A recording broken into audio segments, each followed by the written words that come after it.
allegiance to the flag of the United States of America and to the republic for which it stands, one nation, under God, indivisible, with liberty and justice for all. So I don't say it wrong. As always, we begin by acknowledging the land on which we gather as the territory of the Ottawa and Chippewa peoples who have stewarded this land through the generations. Thank you for your strength and resilience in protecting our land and inspiring us to uphold our responsibilities to do the same. With that, I'll go ahead and get us started and have us do the roll call with Sarah, our Deputy Clerk, please. Commissioner Anderson? Here. Commissioner Werner? Here. Commissioner Treadwell? Here. Commissioner Shaw? Here. Mayor? Here. And we'll move on to announcements from the City Manager. Good evening. I just wanted to make the announcement that our next regular meeting is next Monday, the 17th, and then we will have 2 meetings off, one for spring break and the other for the 5th Monday. So the next regular business meeting after the 17th will be April 7th. Thank you. And to the Deputy Clerk, please. Meetings scheduled for this week are the Traverse City Light and Power will meet Tuesday, March 11th at 5:15 in the Chambers. The Complete Streets Ad Hoc Committee will meet Wednesday, March 12th at 10 a.m. in the Committee Room. The Brown Bridge Trust Fund Ad Hoc Committee will meet Wednesday, March 12th at 11:15 in the Committee Room. And the Joint Rec Authority will meet Wednesday, March 12th at 7 p.m. in the Chambers. Thank you so much for that. So with that, we'll get started on our first topic for discussion tonight, and is a presentation from Frank Deturi on our road salt discussion. And I'll just hand over to Frank, or do you have, yeah, go right ahead, Frank. I'm sorry, I didn't hear the last thing you said. Oh, I said just go right ahead, Frank. Sorry, I wasn't sure if Liz wanted to intro you, but you are well-known and loved here, so we'll just let you take it. Thanks so much. I Why, appreciate why we're sitting in the gloom here? Oh, that's just so there For when the Zoom comes on? Okay. Okay, just for a Yes. minute, so I Yeah. can see what I'm writing down. Fair. Thank you. if the reflection on the screen bothers you, I can turn it back off. Okay.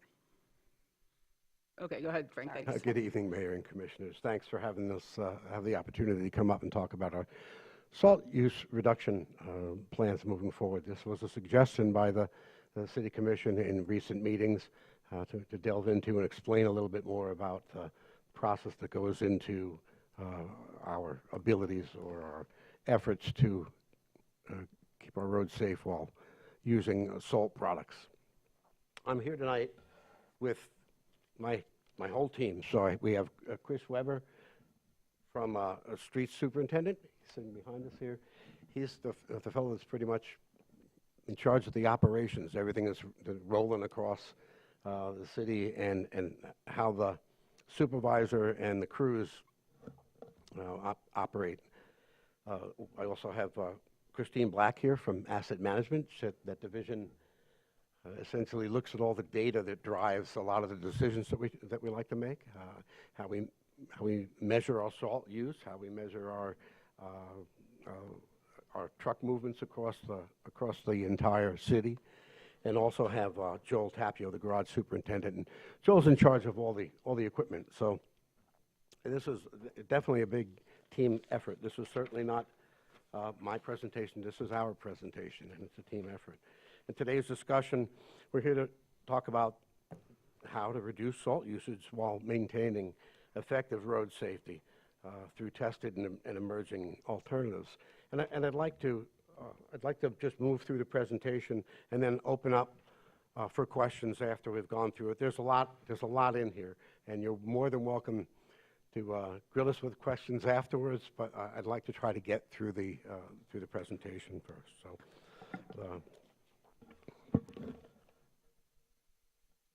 In today's discussion, we have an outline here. We're going to talk about future initiatives. I think that's what this body wanted to really hear first was where are we going with this? What have we been, give us a direction. Tell us what we're doing to reduce salt use. So we'll talk about those initiatives right off the bat. And then we'll get into the background.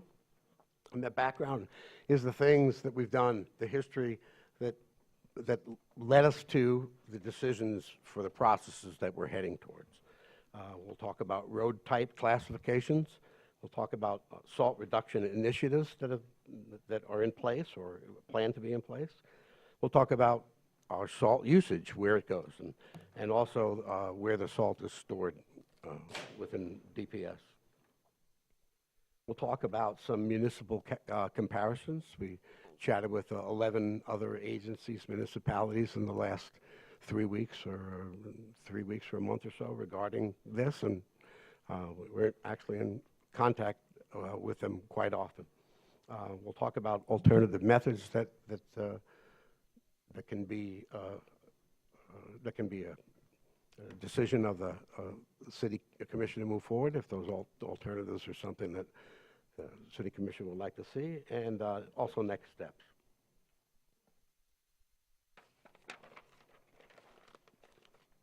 New equipment and technology. So we're looking to implement a hybrid liquid solid system on our new trucks. This new truck is the one that we'll talk about it later in the discussion. These are the trucks that we ordered 2 years ago in 2023. They came in 2020, basically came in 2025. They're a shell of a truck right now. They're waiting to be upgraded by the, upfitted by the commercial entity that adds those pieces to the truck. So we'll get there a little bit later in the presentation. We're also looking at to expand the use of wing plows to clear multiple lanes per truck at one time. That was actually already ordered, so that will come in, and it will go on the upgraded truck as it comes into play for our next season's work. Operator training and application adjustments. We certainly want to look to increase our training awarenesses and operators and supervisors.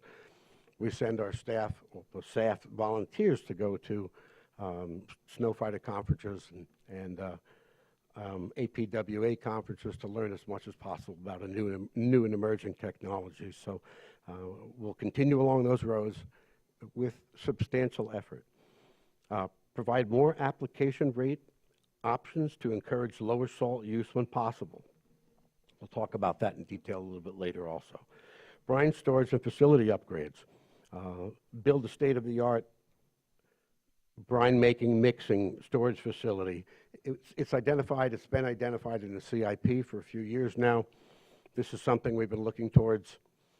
A few years ago, MDOT had a grant opportunity that allowed you to seek some funds for some of this. The only issue was you could only apply for the amount of funds for the percentage of MDOT roads that you have in your city. We're at 6.7. Those dollars compared to the amount of money that it would cost for us to get our brine system up and running didn't fit into the budget at the time, but we're going to keep looking for opportunities to fund that moving forward. We have upgrades to our existing brine maker, certainly something, we'll talk about that also later. Public education and policy considerations. I think it's all of our duty to increase public education and outreach. The city, through its processes, are certainly not the only folks that are placing salt throughout the city. It's widely used to de-ice and provide safe conditions on sidewalks and people's driveways around their homes, as well as the city on the roads and bridges and on some city sidewalks. Address potential chloride pollution from private property. What I just mentioned, I think those are things that we need to continue to explore. These initiatives we need to continue to inform people. And we have set up a meeting with a watershed center to discuss the best management practices for that. That'll occur later this week, and we'll work with them as much as possible moving forward for some of those best management practices. Public align with the new MS4 regulations requiring public outreach. That's coming too, and I think it's essentially what I just mentioned. So now we'll get into the background and how we got here. I first just like to say an amazing round of thanks to the crews that dedicate their time and energy to doing this work. Our crews are out. It's not an easy job. They're out in the middle of the night. We all realize that folks get paid for their jobs and they choose their jobs, but these folks have an extremely challenging job at times, and they're out in the worst of conditions, and my heartfelt thanks goes out to the entire crew. These are dedicated staff dedicated staff, our local residents. They're outdoor enthusiasts. They're fishermen and fisherwomen. They like to go to the beach. They take great pride in their work, ensuring safe roads while actively protecting the natural environment they call home. There's some stats here that talk about how many miles of motorized routes and non-motorized routes we have. We can come back to any of that if you like.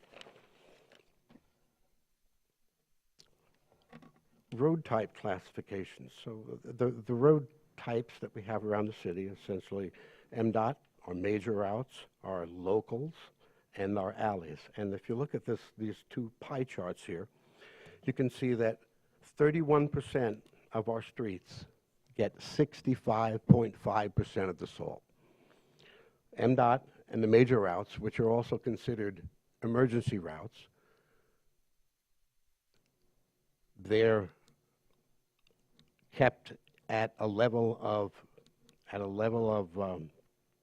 expected service for our police department, for our fire department, for our emergency services folks to get around.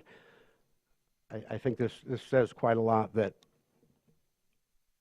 again, 65.5% of our salt goes on essentially 2/3 of our salt goes on 1/3 of our roads.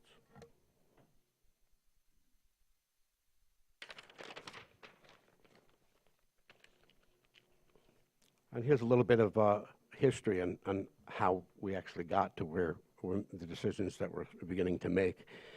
Back in the 90s, we started to reduce salt loss from bounce and scatter. So when salt comes into the back bin of a truck, there's different versions of how they display it, but typically it's into a spinner and it tosses out on the road.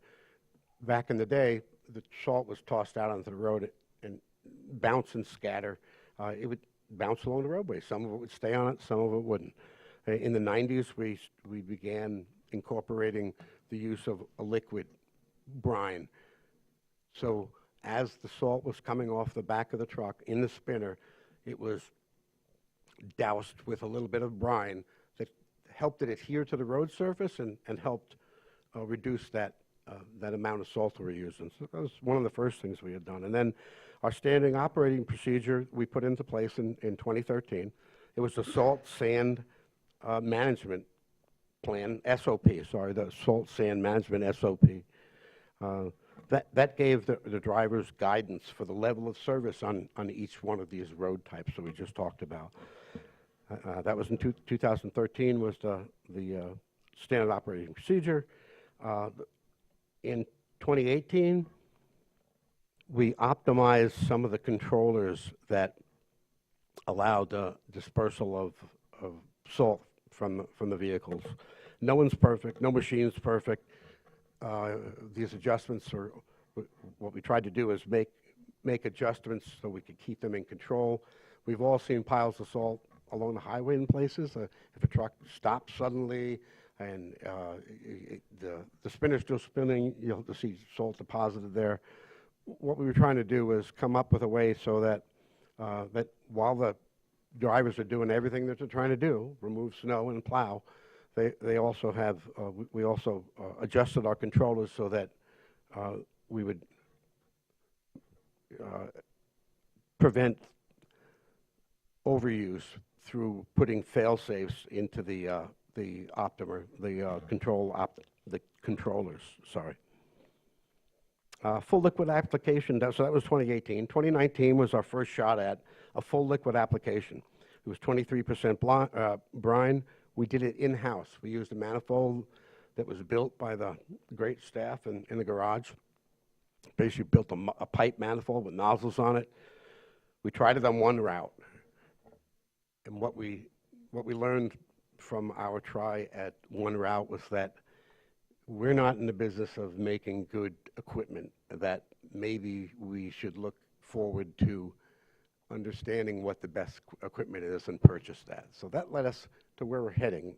Okay, let's see if we can find some vehicles and equipment that allow us to put down full liquid. So we'll get down there. We'll get to that in a minute. But that full liquid application pilot in 2019, again, told us that we need to look further into it, and we have been since. The Beat Heat implementation in 2020 is, and I know you've heard a lot about this, but I really can't say enough of how happy we are to have been able to find and use this product. It reduced our salt application from 350 pounds per lane mile to 200 pounds per lane mile, while maintaining the same service levels of service. It actually worked better than the same level of service because instead of with typical rock salt, its effective working range is essentially 15 degrees and above. While using Beat Heat, we were seeing good results down to 0 and 10 below in sometimes. Effectively, the result was, even though it is salt, and Beat Heat is more salt, the use of Beat Heat with more salt and the sugar that's in Beat Heat allowed us to put down 42% less salt every time we covered a mile of road, which led to a 35% cost savings per lane mile of road. We also reduced our salt sand mix, and we'll talk about this a little bit later too. The salt sand mix is what's used on in hilly situations where we're trying to get, we want to be really conscious of some sort of friction additives so that we don't have any issues with cars on the hills. Basically, east and west sides of our town. The expanded pre-wet nozzles. So we already have done this. We expanded our pre-wet nozzles. So we basically manipulated what we had for our pre-wet so we could get more liquid on the salt as it was coming out. But we're also, as it mentions here, there's a potential to further reduce granular salt while increasing the liquid use. And we'll be experimenting with that too. We'll be doing everything we can to find ways to get the least amount of salt on the road for the best possible results. Current salt usage. Our target, based on history that we've seen in the past, is to have 2,500 tons in supply. Approximately 2,000 tons is what we've seen estimated annual salt use over the last 10, 15 years. That target of 2,500 tons is essentially to ensure that we have enough to make it through a bad winter, like the winter we had this year. This allows for bulk purchasing agreements at lower rates. So let's get into that Michigan My Deal cooperative buying agreement, and that is the most efficient way to spend your dollar on salt if you're buying salt. It also ensures a reliable supply for the duration of the season. We had an issue this year where we had a lot more than expected. Certainly a lot more snow, a lot more freeze thaw. The result of that was combined with the salt that we didn't have at the beginning of the year, is that we ran out of salt, and we had to order it. We were very fortunate to get it from Detroit Salt, and we'll talk about that here in a little bit too. We'll show you different types of salt that's in front of you there, and discuss those too. Our salt application rates, essentially the drivers, operators are set at 0, 100, 200 pounds a lane mile. That's their ability to dial into their equipment as it's moving down the road surface. Our 50-50 salt mix that we talked about, the application rates up to 400 pounds per lane mile, and we talked about where we use that in the hilly parts of town. Well, we have the ability in those trucks to go 0, 100, 200, 300 pounds per lane mile on those two routes. But it's depending on the conditions. It's the operators looking at the road surfaces and trying to understand what the weather's like when they're looking at them, and what's coming down behind them as they're driving down the road, and we're looking at the weather forecast and trying to decide what we might need for the rest of that night and the next day. Pre-wetting.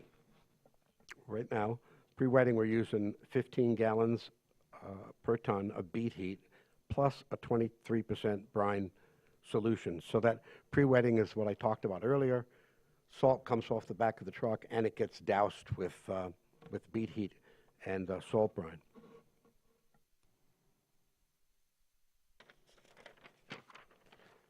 Salt storage.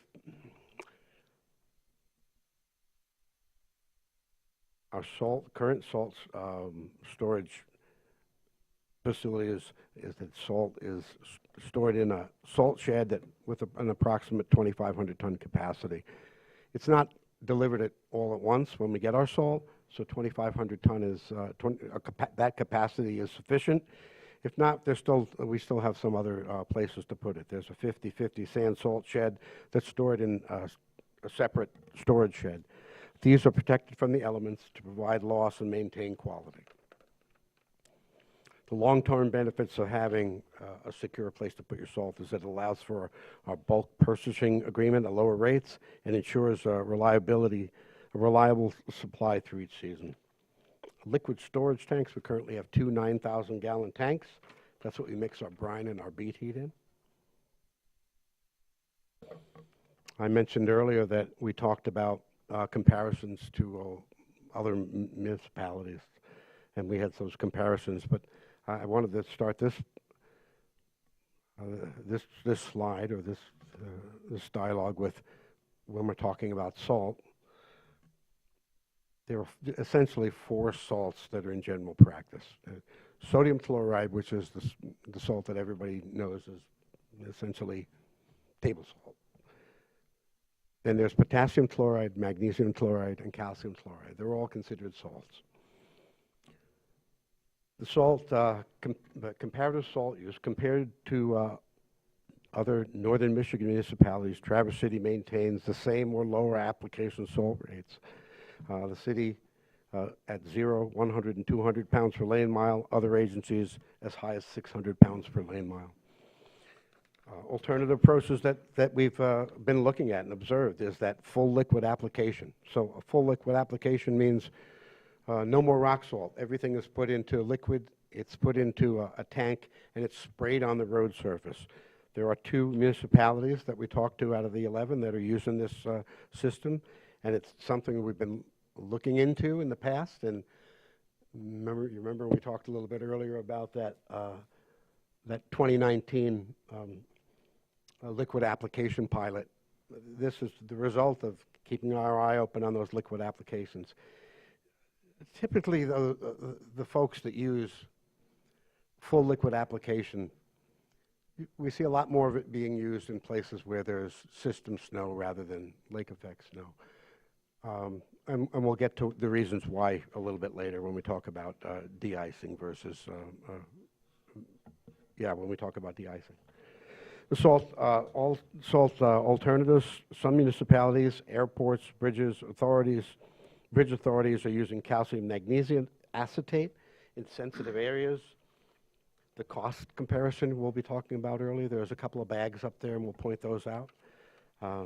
That is a product that is effective, melting snow and ice, that has less ecological environmental concerns. The key takeaway really from this slide is that there are opportunities to continue to explore full liquid applications and alternative de-icers while maintaining safe winter road conditions, and we're headed that way too.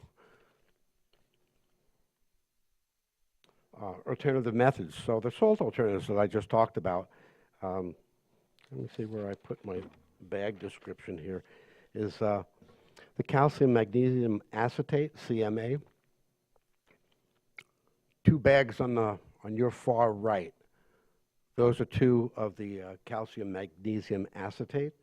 They're used on sensitive areas such as bridges and airports. They're mandated to be used on the Zilwaukee Bridge because of the federal dollars that went into building that. They're less corrosive for the iron, for the steel, and that mandate is the reason that they're actually using it. It's quite more expensive, less corrosive but expensive. $2,400 a ton versus $73 a ton. So something like 32 times more expensive than the salt products that we're using. mix effectiveness. And we've heard from these folks that are using it, and they say it works pretty good sometimes, but it doesn't work in all situations all the time. Full liquid application. The full liquid application is there are a couple of different ways to put this down. The anti-ice pretreatment, which is that setup that we talked about that basically doesn't put rock salt down, it's just spraying a liquid onto the road. The anti-ice pretreatment is for spraying on the road surface before a storm. You look at weather predictability, the weather service and the supervisors and superintendents make a decision whether or not to apply before a storm if they feel it's imminent, because you certainly don't want to be placing it on the road if you don't get the storm. We have lake effect conditions that are changing wildly, so there is room. There's certainly some room for this technology for us to use anti-icing and pretreatment, and that is certainly in our eyesight moving forward. The de-ice treatment is the full liquid can be used as a de-icer. So after the storm starts, if we get there, Chris might be able to tell you a story about how the folks downstate are using that, how often they're applying it. But they seem to have good luck, really good fortune with using the de-icing treatment, either in anti-icing conditions or de-icing treatment after the storm starts. Kent County is using 75 gallons per lane mile of a mineral well brine, which is effective under optimal dew points. There are concerns of what's in the well brine because I think that's certainly a concern. Where the well brine is coming from and not knowing exactly what's in it is something that I think we all would be concerned about. Montcalm County uses a 90-10 blend of calcium chloride, beet heat, and these single applications lasting 12 hours. So I don't want to steal any Chris's thunder if we want to start off when we start asking questions, but essentially his conversation was with the folks at Montcalm County is that if they see something coming in, they'll go out 5:30 in the morning, spray it, spray the whole roadway, and it'll last 10, 12 hours. They make decisions whether or not they're doing that either during a storm or before a storm event. Hybrid liquid solid systems. So Kalkaska County has a pilot. It's a VBROC spreader. This is something that you'll be seeing coming to your desk for approval in the coming weeks. This VBROC spreader with a spray bar and increased liquid storage. They're using this at essentially at intersections with 30-gallon per lane mile, beet heat, and a de-ice master plus, what it's called. And the results, they've had really good results with reduced use and promising performance. So there certainly are alternative methods that we're working towards. It's on our radar, and you'll see purchase requests coming to the commission in the coming weeks that are requesting some of this equipment. Future steps. This leads right into essentially the next, exactly what I just said. On March 17, we're going to recommend that the city consider ordering 2,000 tons of salt. Right now, we walk around outside and it's 60 degrees and no one's thinking of salt or snow at all. But if you look at the weather until the end of April, we have as far as every search engine I can find, we have nighttime temperatures below freezing until the end of April. End of April. So we still have a full 6 weeks left of potential freeze thaws or snow events. March 17, we're also going to be bringing the approval for the VBROC spreader with the liquid applicator. We just talked about that. Sorry. This is compatible with our new trucks. And there's a photo that I didn't show you because I didn't flip the slide, but this photo here shows the truck that we ordered in 2023 that just came in recently. And it's basically a shell. And that shell has to be upgraded with the equipment to allow us to use it for our salt application. The these new trucks were ordered, when we first ordered them, when we first talked about this, with the compatibility for the upgrades of the hydraulics that will allow us to work these systems. So when we first ordered these, the intent was to do some sort of liquid application. That's where we're headed to now. These trucks are in. They're at the at the upfitter, and they'll be there. Most likely, it's the truck boxes aren't even in, let alone the rest of the equipment that would have to go into them to be our trial truck for next season. But we're getting there. Future recommendations identified in the CIP. We talked a little bit about the state-of-the-art brine-making storage facility. This has been in the CIP for a while. Emmett County has had success mixing with their brine mixer. Allow us to have the best situations for brine mixing. Right now we have two 9,000-gallon tanks that sit outside. The best way to do this is to have them in a closed facility, basically in a closed facility with containment, so you can dial in precise amounts of brine dependent upon your experience and use. And then policy considerations is we'd like to secure a policy that the city secures an inventory of 2,500 tons for the entire winter season. So when we have the ability to store, we have the to store safely. Price of salt doesn't go down very often, if ever. Once in the last 14 years, I believe, in our research. It's essentially money in the bank. Just because we have it, we're not going to use it. That the reason it's there is to ensure that if we have one of the winters like we have right now, that we have the ability to deal with our road services. And then farther down the line, hopefully there can be a discussion of the level of service and an awareness, whether or not we do treat all the roads the way we have in the past. I think this commission has mentioned maybe there's an opportunity to treat local roads a little differently than we do majors and emergency routes.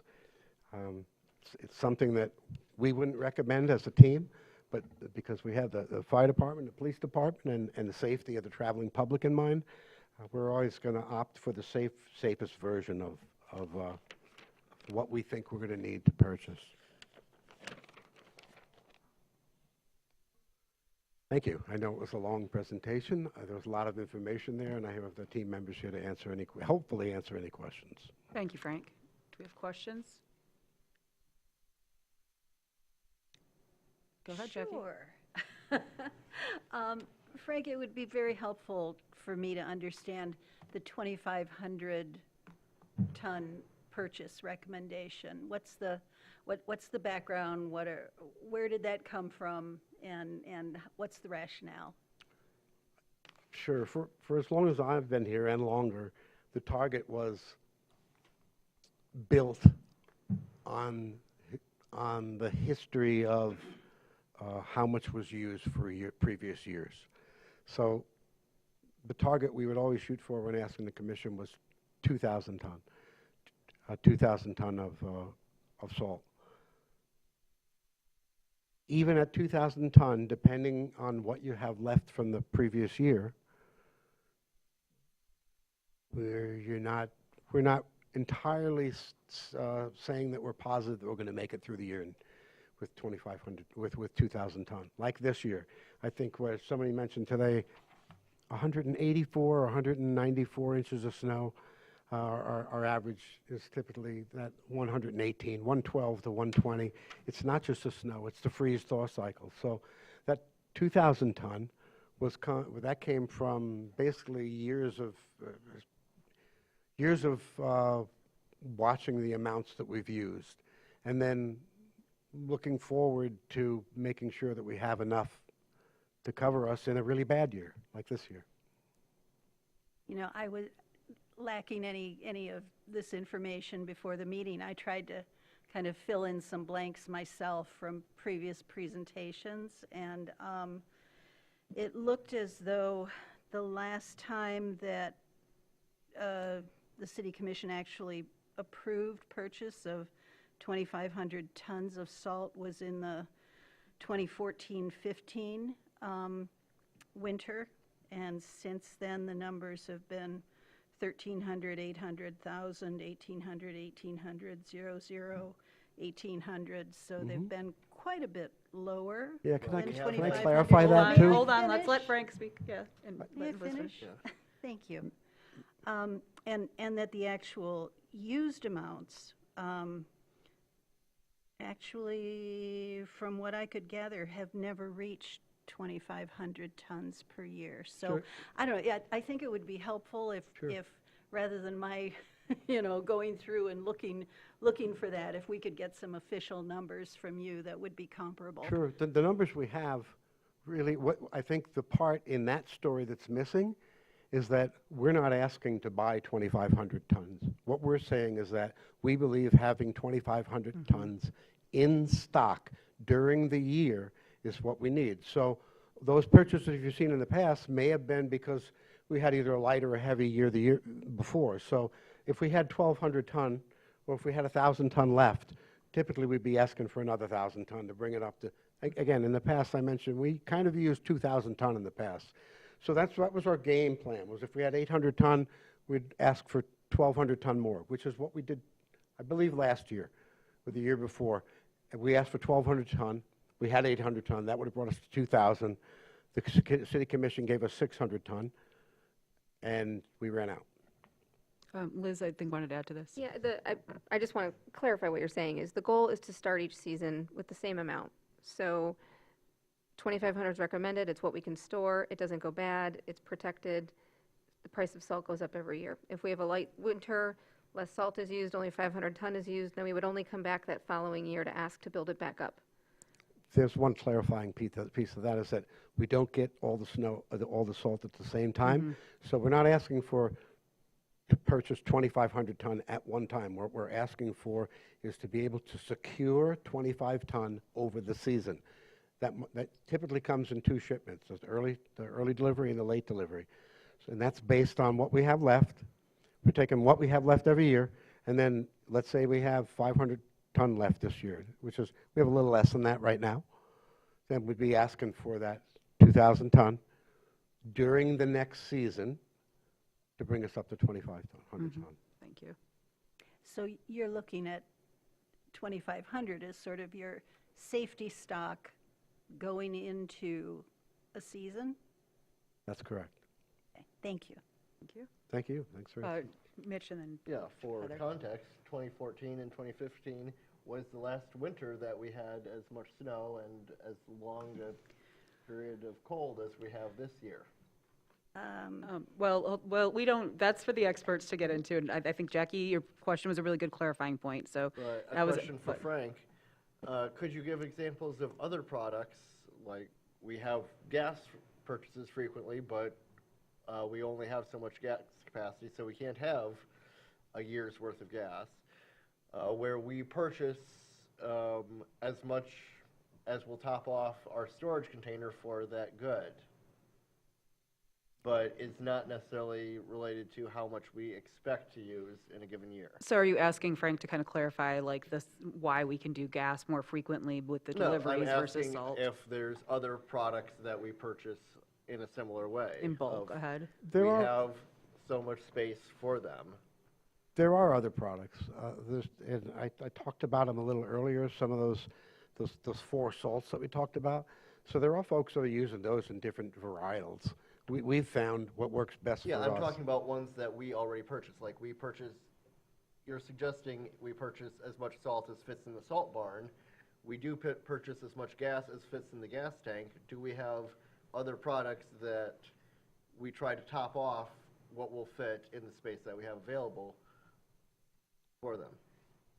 The only thing I can compare it to would be our fuel purchases. Okay. So because it makes the most sense for us to buy 10,000 gallons at a time because they give us a break once we get to that amount. We have enough room to store it, so that's why we generally purchase fuel in that Okay. volume. Frank. Heather, and then Jackie, I see you too. So historically, you said it was 2,000 tons that was generally kept around. But you'd like it to be 2,500. Supposedly, you're using less salt on the roads. And then there's the brine usage. Is the salt that you're storing in the storage, is that used to make that brine? It seems like we're not even though we're supposedly saving salt on the lane mile, you're asking for more salt. The dilution of salt in the process doesn't wind up creating a no-use salt situation. What it does is enables the salt that you're using to work more efficiently. Well, really quick, can I Yeah. ask for a clarification point? Because I think what you're kind of asking is, and correct me if I'm wrong, I is wanted Heather's to saying ask is two like, things. is like, if we're getting 2,500 tons, does that then go to the, making the brine, et cetera? That's all part of that general, the large order? I'm going to let Chris answer Okay. this because I really want him to get up and say a couple words Okay. as far as creating our brine. Hello, Chris Weber, Street Superintendent. So yes, our road salt that we purchased in this bulk purchasing agreement is used to make our 23% salt brine. We had purchased in the 90s a brine maker. It's a large vessel that you fill with water, you dump salt in, and it churns it together to make a solution of 23% salt brine. And then we put that in the tanks. And then we order in bulk the beet heat from the manufacturer directly, which they then ship up in 4,600 gallon deliveries, which we blend 50-50. So 50%, 23% salt brine, and 50% beet heat. So we do use that road salt, the rock salt that we buy, to make that brine.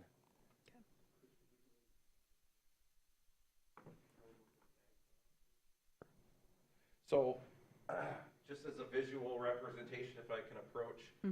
Please. So, just wanted to demonstrate a little bit of some of the materials that this is the salt from last year from Compass Minerals. They won the My Deal bid last year. We've got a portable mic, sorry. So, Thank you. all right, I'm at karaoke. So this is from Compass Minerals. They have mineral mining facilities throughout the United States. I don't know exactly where this came from, but this is from Compass Minerals from last year. This is this year's the 500 ton that we purchased from Detroit Salt, Morton Salt. It's a little bit finer. I'm not sure if that's just the process of them mining it or what, or if they refine it to make it a little finer. The blue color is a dye that's added to it to make it more visible as you're applying it, so the operators can see it better as it's being applied. This is what the salt actually looks like coming out of the back of our trucks. As you can see, this is a dry, loose, just a granular. This is the same salt when it's applied being pre-wet with our brine and beet heat mixture. So we calculated it down. This is 2 pounds of salt with 2 ounces of the beet heat brine mixture. So you can see it cakes together a little bit better. So that's where you get the reduction because there's less bounce and scatter, and it actually wants to stick to the roadway because it has sugars in it. It's beet molasses that's used, so it is actually sticky. It kind of smells like coffee. And then this is 5 pounds of road salt. This 5 pounds of road salt will treat 132 linear feet of a lane. So this is all that would be going onto a 132-foot lane. So that's all that's being applied. I kind of wanted to bring in 200 pounds to show what it would take to treat but my back said no. So we did reach out to some alternatives. I was trying to think, we were trying to brainstorm who would be the most knowledgeable about wanting to use the most ecological, environmentally friendly product. People on the water, or how about directly over the water? So we thought bridges. So I talked to MDOT Garage that maintains the Zilwaukee Bridge. As Frank said, that was built with federal dollars, so it was required from the time that it was built that calcium magnesium acetate was the only de-icer, anti-icer to be used because it is less corrosive to concrete and iron. So they don't get the concrete spalling like you would get from salt, but it is required by law. and it's very expensive. Ton of salt is approximately $73, $75. A ton of this is $2,400. And I said, you said $2,400, correct? And he said, yes. It works good, but there's things that can make it work better. You can apply it with our brine solution, but the knock it out of the park combo is when it's paired with potassium acetate, which is like $10 a gallon. So you're spraying that potassium acetate on it as it's being applied. We talked to a couple private contractors and municipalities at airports, and they use that because it's not corrosive to the aircraft, and they're required to use it by law. So these are just, I wanted to also give a representation of, this is 2.8 pounds of CMA, and then this is 2.8 pounds of road salt. So it's about double the volume. So our trucks would hold half as much. The application rate, what they're using, they used a square foot, but calculating it out, it's the same, basically 200 pounds per lane mile. So the same amount, pounds per lane mile will be applied, but it's twice the volume. So. Great, thank you. I have another question. Sure. So it seems like in one part of this presentation, you're saying that the brine use reduces the actual use of the road salt. Is that true? It is. And in the municipalities that we've talked to, the common consensus is that the number one step to reduce your salt use is pre-wet. And out of some of the municipalities that I talked to, a couple of them still aren't even doing that because they've got old technology. They're using what they've always used, 600 pounds per lane mile. They want the roads bare, and that's what it takes to make it happen. So the widely known first step is pre-wetting. Not only does it reduce loss and scatter, it also helps the salt work faster and create that solution on the roadway to penetrate the salt, get to the surface, melt, and run off to the edge. So it does, and that's widely known in the industry, that to reduce salt use, the first step is pre-wetting. So a policy that said we needed to purchase 2,500 tons a year would not, that maybe is not such a great idea, because maybe in 5 years, 3 years, we're actually only using 1,500 tons of salt. And that could be reevaluated. We had looked at our season usage totals over the past 10 plus years, and it depends largely on weather. And it's not just snowfall. You could have to treat the roadway in a freeze-thaw event, a rain event. So you could get a nice warm sunny day, the water melts on the uphill side of the road, runs across, refreezes, and you got ice. So over the past 10 plus years, the highest usage we've had was approximately 2,400 tons, and the lowest was about 800 tons. And that largely depends on the weather. Okay. So Do you have any idea how much salt got used thus far this year? This year? Starting in November, because really we've had snow we've since got all those November. numbers. Yeah. 17? Yeah, it's right around, with the 500 that we had been allowed to purchase, the season total will be about 2,200. We're right around 500, so we've used about 1,700 tons Okay. this season. Okay, thank you. Thank you for those questions. I just wanted to clarify, they're not recommending purchasing 2,500 tons every year. It's just to start the season at the same amount every year. Oh, well, Yeah. a policy generally means it's, Well, I think we'd have to work on the language. I think they're saying the language of policy would be that To the start city with the same commission will- consistent amount yeah. of salt every year, and then the following year, you would buy, depending on what was left in the barn, to get to that consistent number. Not of buying a consistent except number. that hopefully we're using less. The more, Right. like with this new truck, the more brine we're using, we're not going to need 2,500 pounds. Right. Hopefully, Yeah, and just because we have it, doesn't mean we'll use it.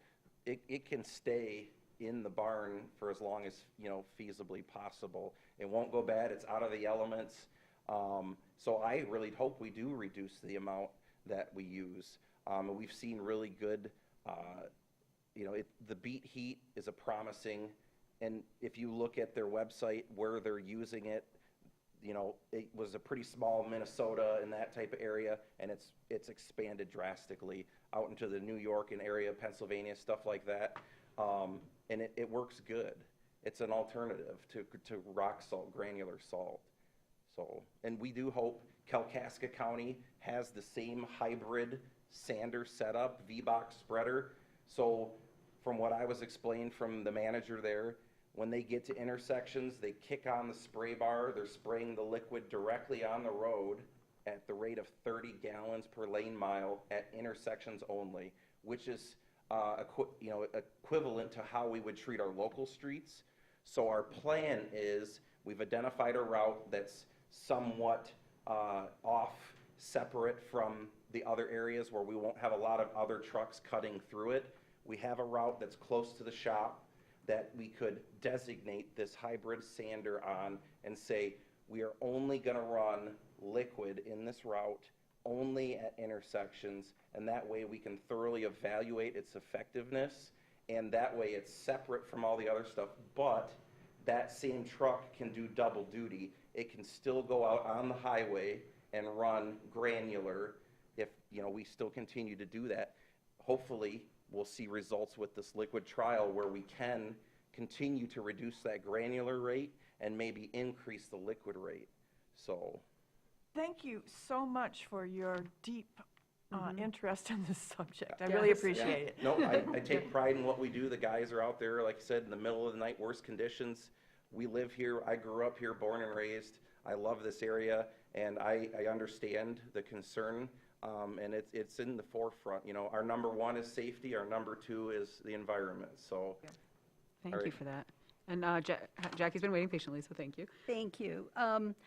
Just to respond to Commissioner Treadwell's question about snowfall, I did visit the National Weather Service site from Gaylord, and they had Traverse City snowfall amounts dating back to 2009, 2010. Of course, their records go back much further, but that was where our salt information began. And for this season to date, they're recording 132.5 inches in Traverse City. There were 123.4 inches in 17-18, 128.4 inches in 13-14. So while we've got huge piles of snow, 132 inches per season is not that far beyond normal. And I would ask, in terms of giving us some real solid decision-making data, if we could understand season by season, your beginning inventory, how much was purchased, how much was used, and then what the snowfall records showed for that season. I would really appreciate having something like that. I think that's helpful, but I would also request, I'm going to say that something they've mentioned, and so I'm going to see if this wants to be included in the request, was it's not just snowfall, they're also talking about the freeze and thaw, and that affects how much ice they drop as well. Good Are we point. asking for that data, or are we using the snowfall as kind of a benchmark, but not the only one? Mayor, I'd like to say one other thing, is that please remember that you're talking about the snowfall here. The numbers I gave earlier come from the Grand Traverse County Garage. You can look on their website. So I didn't use the Gaylord. I used our local version of. We have a little pool around here every once in a while. Everybody tries to guess closest to without going over the amount of snow. And our engineering department today mentioned that they heard that the county garage were now at 184. So last time I looked was about 2 weeks ago, and it was 164 at that time at the Grand Traverse County Garage. And given where we're at with our federal agencies and funding, I would prefer if we kept to local numbers anyways for consistency for the next few years. So at least that's what I'll be looking for my decisions. Okay. I just have one. Oh, Jackie, you can continue. And then, This is a separate topic, but one that's been raised. Can we hear your point of view in terms of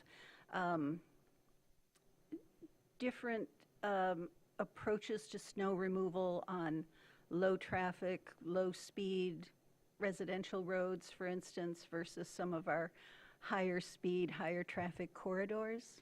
Is there any opportunity there to make progress? I think we can send around our SOPs, and our SOPs essentially, I was hoping that would come out of tonight's meeting, is that it would pique some other interest. We were thinking about including it in the presentation. We didn't. We can certainly provide it.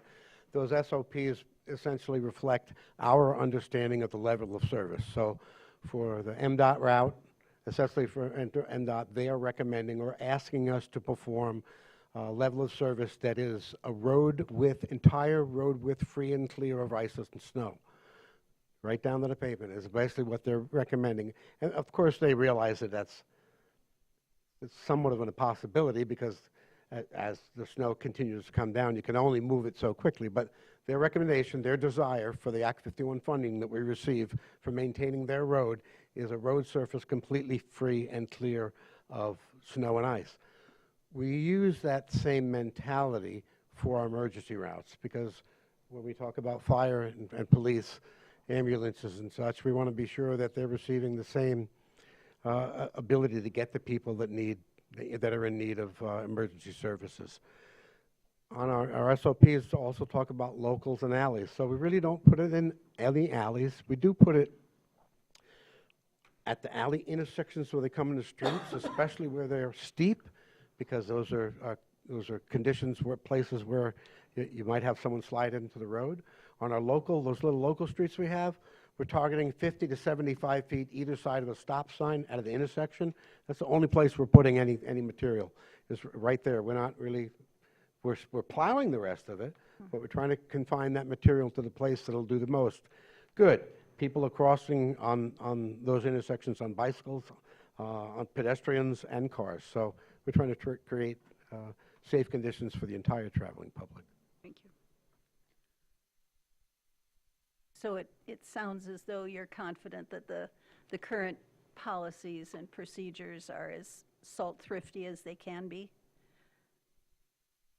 I think that if there was a desire from the commission to head in a different direction, that our standard operating procedures could be augmented, amended to reflect the commission's desires. I think from what you'll hear from staff is that right now we're doing it the best way we can in the safest manner that we can. And if this body decides to do something different, you certainly have the option to do that. My question was the same as Jackie, so you answered it. Thank you. I mean, I don't know. This is kind of Commissioner Werner's bailiwick here. And, but you answered my question. Thank you very much. Do we have other questions right now? I guess a couple questions that I had really quick just to help me kind of conceptualize everything is, it sounds like you're wanting to invest in some of these different ways of applying, and you're continually looking for things to improve, which I appreciate. When we're talking about like the difference between our trunk lines and heavily trafficked roads versus our residential roads, I was just trying to remember, and maybe nobody has the answer off the top of their head, but other than a little part of Parsons, is there any street in the city that's over 35 miles an hour? I can think of a couple that are 35, but most are 25. I'm going to let either the data specialist or the operations And if person nobody answer knows that it, it's question. fine. You can follow up after. I was, just as we're Silver talking Lake. about it. What? Silver Lake. We can provide that Oh, information. yeah, that's right. if you There's a like. part of that Silver Lake that's in the city limit too. So some of the outer edge parts, but for the most part are, Garfield, you can, the only thing I can think of would be Garfield down towards Bill Marsh, even though the city limit is at yeah, that's what I was Boone thinking. Street, but, to Bill Marsh, that's, in the city. And then Division Street to Fitzhugh is the city limit, that's 45, once you get south of 14th Right, Fitzhugh, Street. yep. Okay. But everything else is either 25 or 35. And thank you for that, because what I was just trying to conceptualize is most of our streets are 25, 35, not as high speed. They're kind of the outside spokes, or we hit a couple spots where we hit 45. So I was just trying to visualize where our big differences might be between our trunk lines and our city streets. But for the most part, they're kind of within that 10-mile-an-hour zone with a couple tiny, or hundreds of feet of exception, not miles. Okay, thank you for that. I appreciate that. Any other questions? Go ahead, Jackie. It would, I hope I understood this correctly, that you said that Emmett County is using full liquid? I don't believe they're using full liquid, but what they have is and it's been a few years, so at the time, it was a state-of-the-art brine mixing and storage facility. So it's a concrete building, and it has multiple tanks in it that store different products. So like we only have 2 tanks, and we mix them, so we only have one mixture. That's all we have. So they have beet heat in this one, calcium chloride in this one, well brine in this one, and then they have a system that will pull measured amounts from each tank to make whatever blend you want. So this truck is on this route, let's put this blend in it. This truck is on this route, let's put this blend in it. And that's kind of what we were, wanting to get to, is not only to have the increased storage capacity, but have the option to calibrate or mix, change the mixtures as we go based on either temperatures or whatever else. So that's kind of what we are modeling it after. Is I don't believe they're running a full liquid, but it's the storage and it's the mixing facility. Thank you. Great. I'd like to mention some other quick technologies that we kind of moved past. There is an effort by the state to put in in-ground temperature sensors. There are companies out there we get contacted by once a month or every couple weeks. There are places on the planet, Sweden, Norway, that have in-ground temperature sensors about less than every quarter mile.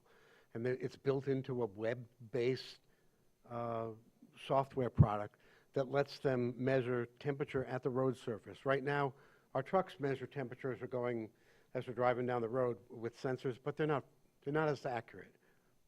They're okay, but they're not accurate enough to create a mix design like what Chris was just talking about, with the details so that you can tweak it to a level based on temperature, humidity, and dew point, temperature, and on-the-ground road conditions. They're basically what they're doing there is taking this wonderful web application or this program, and they're designing their brine mixes or their icing, de-icing, somewhat on the fly as it exists on the ground. So there are a lot of other avenues to pursue. Certainly, we're also looking into ways to quantify the measurements in our salt barn, to basically set up some infrared cameras that will measure the exact amount of salt in that barn to pretty accurate levels. We can do that now, approximately. We know what we got delivered because we get lift tickets. We get run tickets from the company that delivers it. But wouldn't it be nice to know exactly how much is coming out of the garage, out of the salt barn, and then compare it to what the numbers say on the equipment that's dispersing the salt too. And there's ways to improve the accuracies and efficiencies that we're certainly interested in. We just haven't gotten there yet. So we know you'll be coming next week to us with some salt and salt-related items. I appreciate something like that being shared. I think if I would say to the commission, either this week or next week, as we get into it, if that is something that elaborate is something we'd want to get into, that we would ask that that number be presented somewhere. We hear a lot of ideas. We hear a lot of even, like, I remember when we switched over to beet heat, there was a cost with everything. And these are big costs sometimes to put sensors everywhere. Not saying that it's not worth it, but I think if we want people to move in that direction, I think we need numbers with things. Or if we want to see how a year of the new spreader and everything works, just making a note to staff to bring that up in a year or so. So asking for commission guidance on that as we go forward, as we're having some of these conversations. Go ahead, Heather, and then Jackie. Yes. I think we need a year to see how the new machine's working. Hopefully it's working next year. Where is the salt stored right now? Sorry? Where is the salt barn right now? At Department of Public Services, the very east side. Hey, don't give away too much. Just kidding. Northeast side is the salt barn for rock salt, and then what was essentially just inside our grate on the north side is this 50/50 salt sand mix. So we have, you know, two different areas. Essentially, the salt delivery, what you're seeing there, the Detroit salt, that gets placed in that salt barn on the northeast corner of our And do property. you have enough room there to build the state-of-the-art mixing shed for your brine storage? I think that depends on what future plans for that Property piece of property is. I know there are some folks that are requesting the possibility of putting a cell tower in some places. Depends on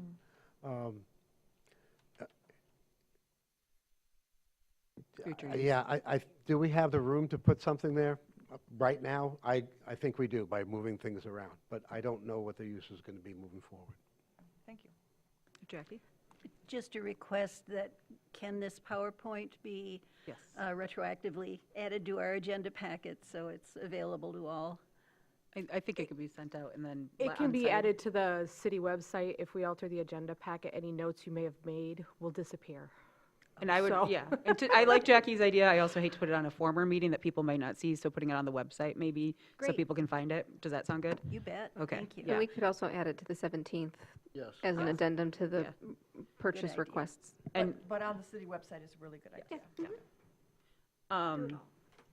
the other thing I would say, if we want to look at doing that kind of storage, because that's interesting to me as well, but you did say it was Emmett County, which is an entire county with a lot of different road types and speeds and terrain, and so I'd be curious if how smaller units like ours, that there's a much smaller footprint, use that, and if they find that much diversity needed, or is it one or two tanks? You know, what does that maybe look like for a smaller scale like our own versus like if we were in charge of the entirety of Grand Traverse County? So put that in the cap for later.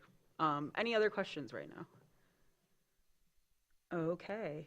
I think because of the very different presentation topics we have tonight, I'll go ahead and allow public comment on this item. If anybody would like to make public comment on the road salt discussion, please feel free to approach the podium. I'm going to read the rules real quick.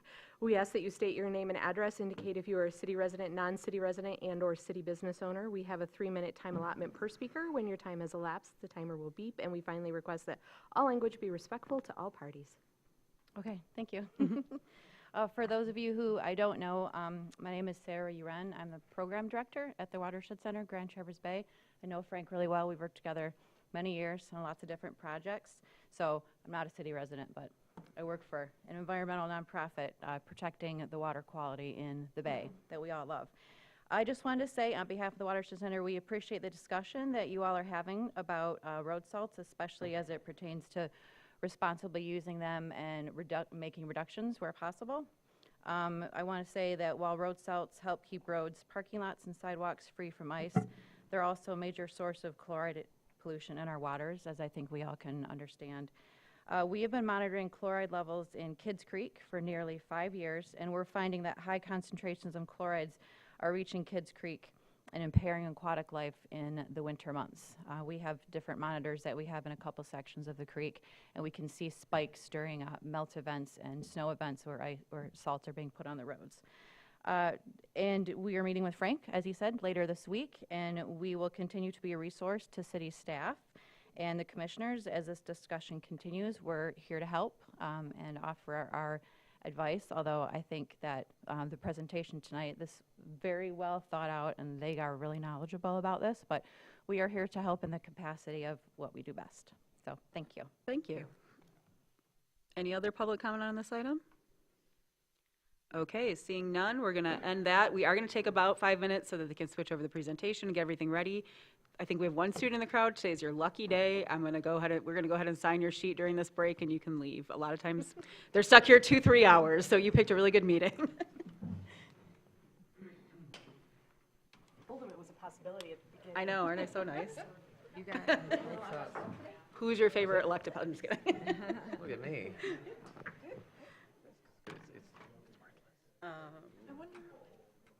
He doesn't get it. He's trying. Like, you know.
No, no, no.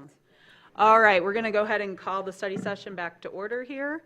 And our next topic is governance training and strategic planning readiness. We're kind of in the middle of strategic planning because of some rescheduling, but still very important, still very relevant. So I'm just going to hand it off and kind of let you run the show now.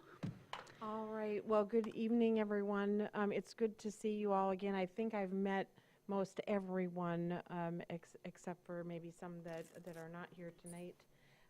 I am Jen Ferguson. I'm with Barry Dunn. And my colleague here, Michelle, will introduce ourselves in just a bit, but we wanted to let you know that we are happy to be here. Finally, you see the date on the presentation is November, and due to some circumstances, needed to reschedule that, but nonetheless, our work here with the city is for governance training and strategic plan readiness. It is a critical piece to strategic planning. So I mentioned I'm Jen Ferguson. I'm a senior consultant with Barry Dunn. I'm serving as the project manager on this engagement as well as a facilitator. Prior to joining the firm, I spent almost 30 years in local government in executive leadership roles. I'm a former city administrator, former administrative services director. I started my career as a finance director decades ago, as a finance director. And so I have a passion for strategic planning, passion for organizational development, and that is why I am here tonight to work with you all on governance training and being ready for the strategic plan. I'm going to pass it on to Michelle Kennedy. Michelle. Good evening, everyone. It's nice to see you all. Michelle Kennedy with Barry Dunn. I'm a manager in our local government practice group. I've been consulting with local governments for almost 28 years. Prior to that, I served in government for about a decade. So this is clearly a passion of mine. You could choose to do a lot of different things, and I continue to choose to assist local governments in planning their futures and in developing their organizations. So we're glad that we're able to be with you this evening. And I think, do I have the next slide, Jen? You do. Thank you, Michelle. Yeah. So our purpose tonight is to make sure that there is a clear sort of understanding of governance on the City Council with roles, responsibilities, relationships clear. The whole point of this is to help you build stronger relationships on the commission and learn to work collaboratively as a unified body. This purpose of this mini training and mini workshop is to also recognize the ethical and legal responsibilities that you have as a local government elected body, and the important role that you play in decision making on behalf of your community and the residents and businesses of your community. Next slide, please. So what is governance? Governance is the structure that you have in place that allows you to provide good oversight and good strategic direction so that you can make good decisions as the elected official of your community. And what the importance of governance, it really focuses around sort of some fundamental tenets about government. It sets up clear decision-making processes for you. It creates accountability, both amongst you as commission members and fellow elected officials, but also with the leadership that helps to run city operations. And then transparency with the community, transparency with all of your constituents and the stakeholders in the community and residents. It helps also to reduce conflict, or when there is conflict, to be able to manage it very, very easily. And then it sets the stage for good strategic planning, which you're engaged in right now. Jen, I think we turn this over to you at this point. Thanks, Michelle. Yes. All right.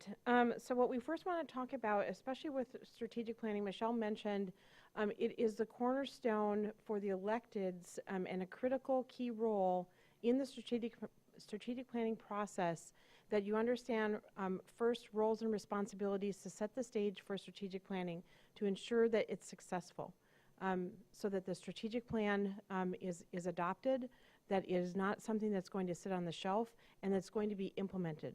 So it's critical that the elected group who play the sponsorship role understand what their roles and responsibilities are. So what we wanted to do is to go over some of the high-level both roles and responsibilities of the City Commission. Those include developing and approving ordinances. You know that this is your role, is that you develop the ordinances, you approve policy that guides how Traverse City is now and how it will be in the future. Your oversight is to monitor implementation of those ordinances, and we'll talk about who carries that out. Representation, you represent the interest of all constituents, and advocacy means that you champion causes that align with city vision and the needs of the whole community. On the responsibility side, we want to talk about three kind of areas. One is fiduciary. That is where you are the stewards of resources, not only just the money that comes in, but how those resources are utilized, staffing, equipment, and capital investments.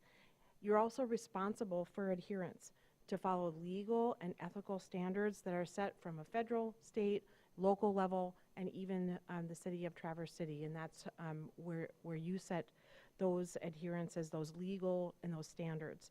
And then you act. That is one of their main responsibilities, is that you maintain the public's best interest, not your self-interest or the interest of a few. It's always something that when you join a voluntary group, such as an elected commission or a council or a board or what have you, is that you come with your voice, but you speak with one voice of the board. So diving a little bit deeper into ethical standards for elected officials and accountability mechanisms, there are ethical standards that are inherent in being an elected board. Conflicts of interest, disclosure, and management. That's a tough one, is that when there is a conflict of interest, it needs to be disclosed and it needs to be adhered to. Transparency and openness in decision making means that those conflict of interest need to bubble to the surface and have a conversation about what they may be, work through them, and then move on to the decision making process. Adherence to codes of conduct and ethics. There are many communities in the United States that have very strict codes of conduct. Typically that's your commission rules, but also ethical ordinances, ethical policies, things of that nature. Those are very common and important because it sets the stage for what's expected, but also it sets the stage for how it gets adhered to and enforced. Accountability mechanisms include regular reporting to the public. You are required to, under Michigan state law, to do regular reporting. There's certainly performance reviews and audits that can be done to ensure that you're meeting those ethical standards that are required of you. And then, of course, there's ensuring it's that legal compliance, such as your public open meeting laws, your anti-corruption policies, things of that nature that you are required to uphold. Legal responsibilities, these are fiduciary responsibilities of the commission. You have the duty of care, that is acting prudently with the public resources. Again, not just those dollars that come in, those public funds, but also how you use those resources from a staffing and capital perspective. There's a duty of loyalty where you put the city's interests above personal interests and the interests of a few. And so that then leads to that duty of obedience to ensure that you as the commission comply with all laws, regulation, and commission policies. And your role, one of the key parts of this fiduciary responsibility, is to ensure that you avoid liability, avoid those lawsuits by staying informed and adhering to your responsibilities, as well as your responsibilities as a board, as an elected body. There's the roles of the mayor.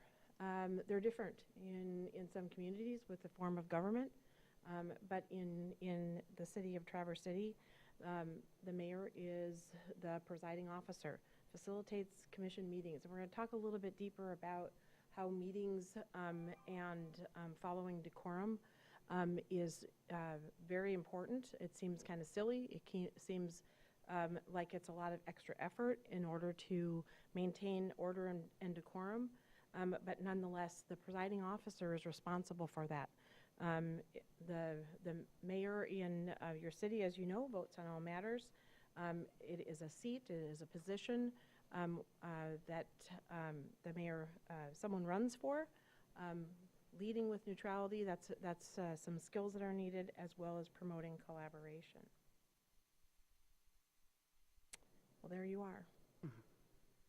So the roles of the commission and city management, one of the things that we like to address is the differences between the roles of an elected body, the commission, and city management in the commission manager form of government that you have. The commission sets the vision, the mission, and the strategic goals or strategic priorities.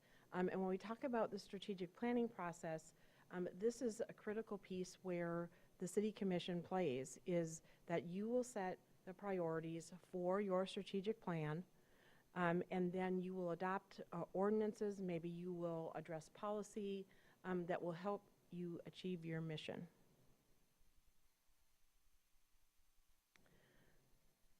The roles of the city management then are to execute your vision, mission, and strategic goals. This in other terms might mean that the city manager carries out your policy, enforces city ordinances, and manages the day-to-day operation. And that is the one difference, is that day-to-day operations in your form of government means that a city manager carries out those day-to-day operations.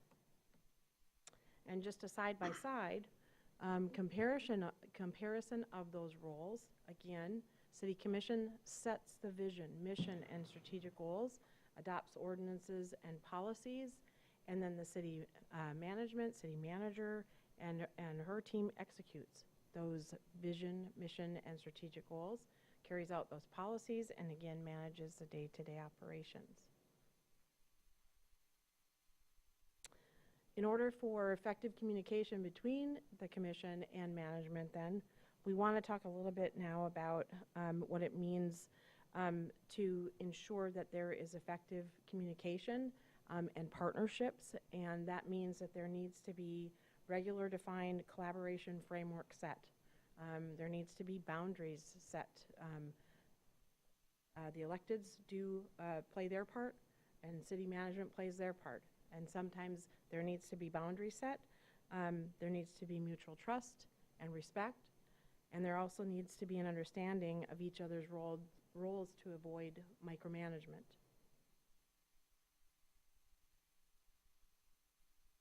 Collaboration is another key piece to effective city commission interactions with each other, as well as with city management. It's based on principles of teamwork. One of the things that I have worked with elected boards across the U.S., I primarily served in Minnesota, so I know about snow removal and salt. But I also worked in the state of Washington, and it doesn't matter essentially, where the community is at, but there is the need for effective teamwork, and that when you are elected to a board or a commission or a council, you come as one, but you become a group, and that is where that critical decorum and open and respectful communication are needed. Active listening, interactive discussions. You have this workshop, this format, so that is a nice way for you to dive into topics at those work sessions. It's at your regular meetings when the decisions are happening. That's where structure has to happen. That's where it's important that you have to work on collective decision making and conflict resolution to ensure that you can overcome common challenges, such as personal conflicts, political disagreements, competing priorities, and perhaps a split commission. It's not uncommon that there are 4 to 3s or 3 to 4s or 7 to 1s or 6 to 2s. It just doesn't make a difference. It's common. Not every decision is a unanimous decision for elected boards. Many ways to overcome that are to establish shared vision and strategic goals, and that is where a strategic plan can help. The community can help the commission in deciding on strategic priorities that you come to a consensus on, that you can all get around and support. You can keep those discussion issue focused, not personal. Foster a culture of trust and respect as you work on your strategic plan priorities and goals, and then uphold the vote of the commission. Collaboration promotes the exchange of really good ideas. It keeps discussions issue focused, which leads to innovative and efficient problem solving and solutions.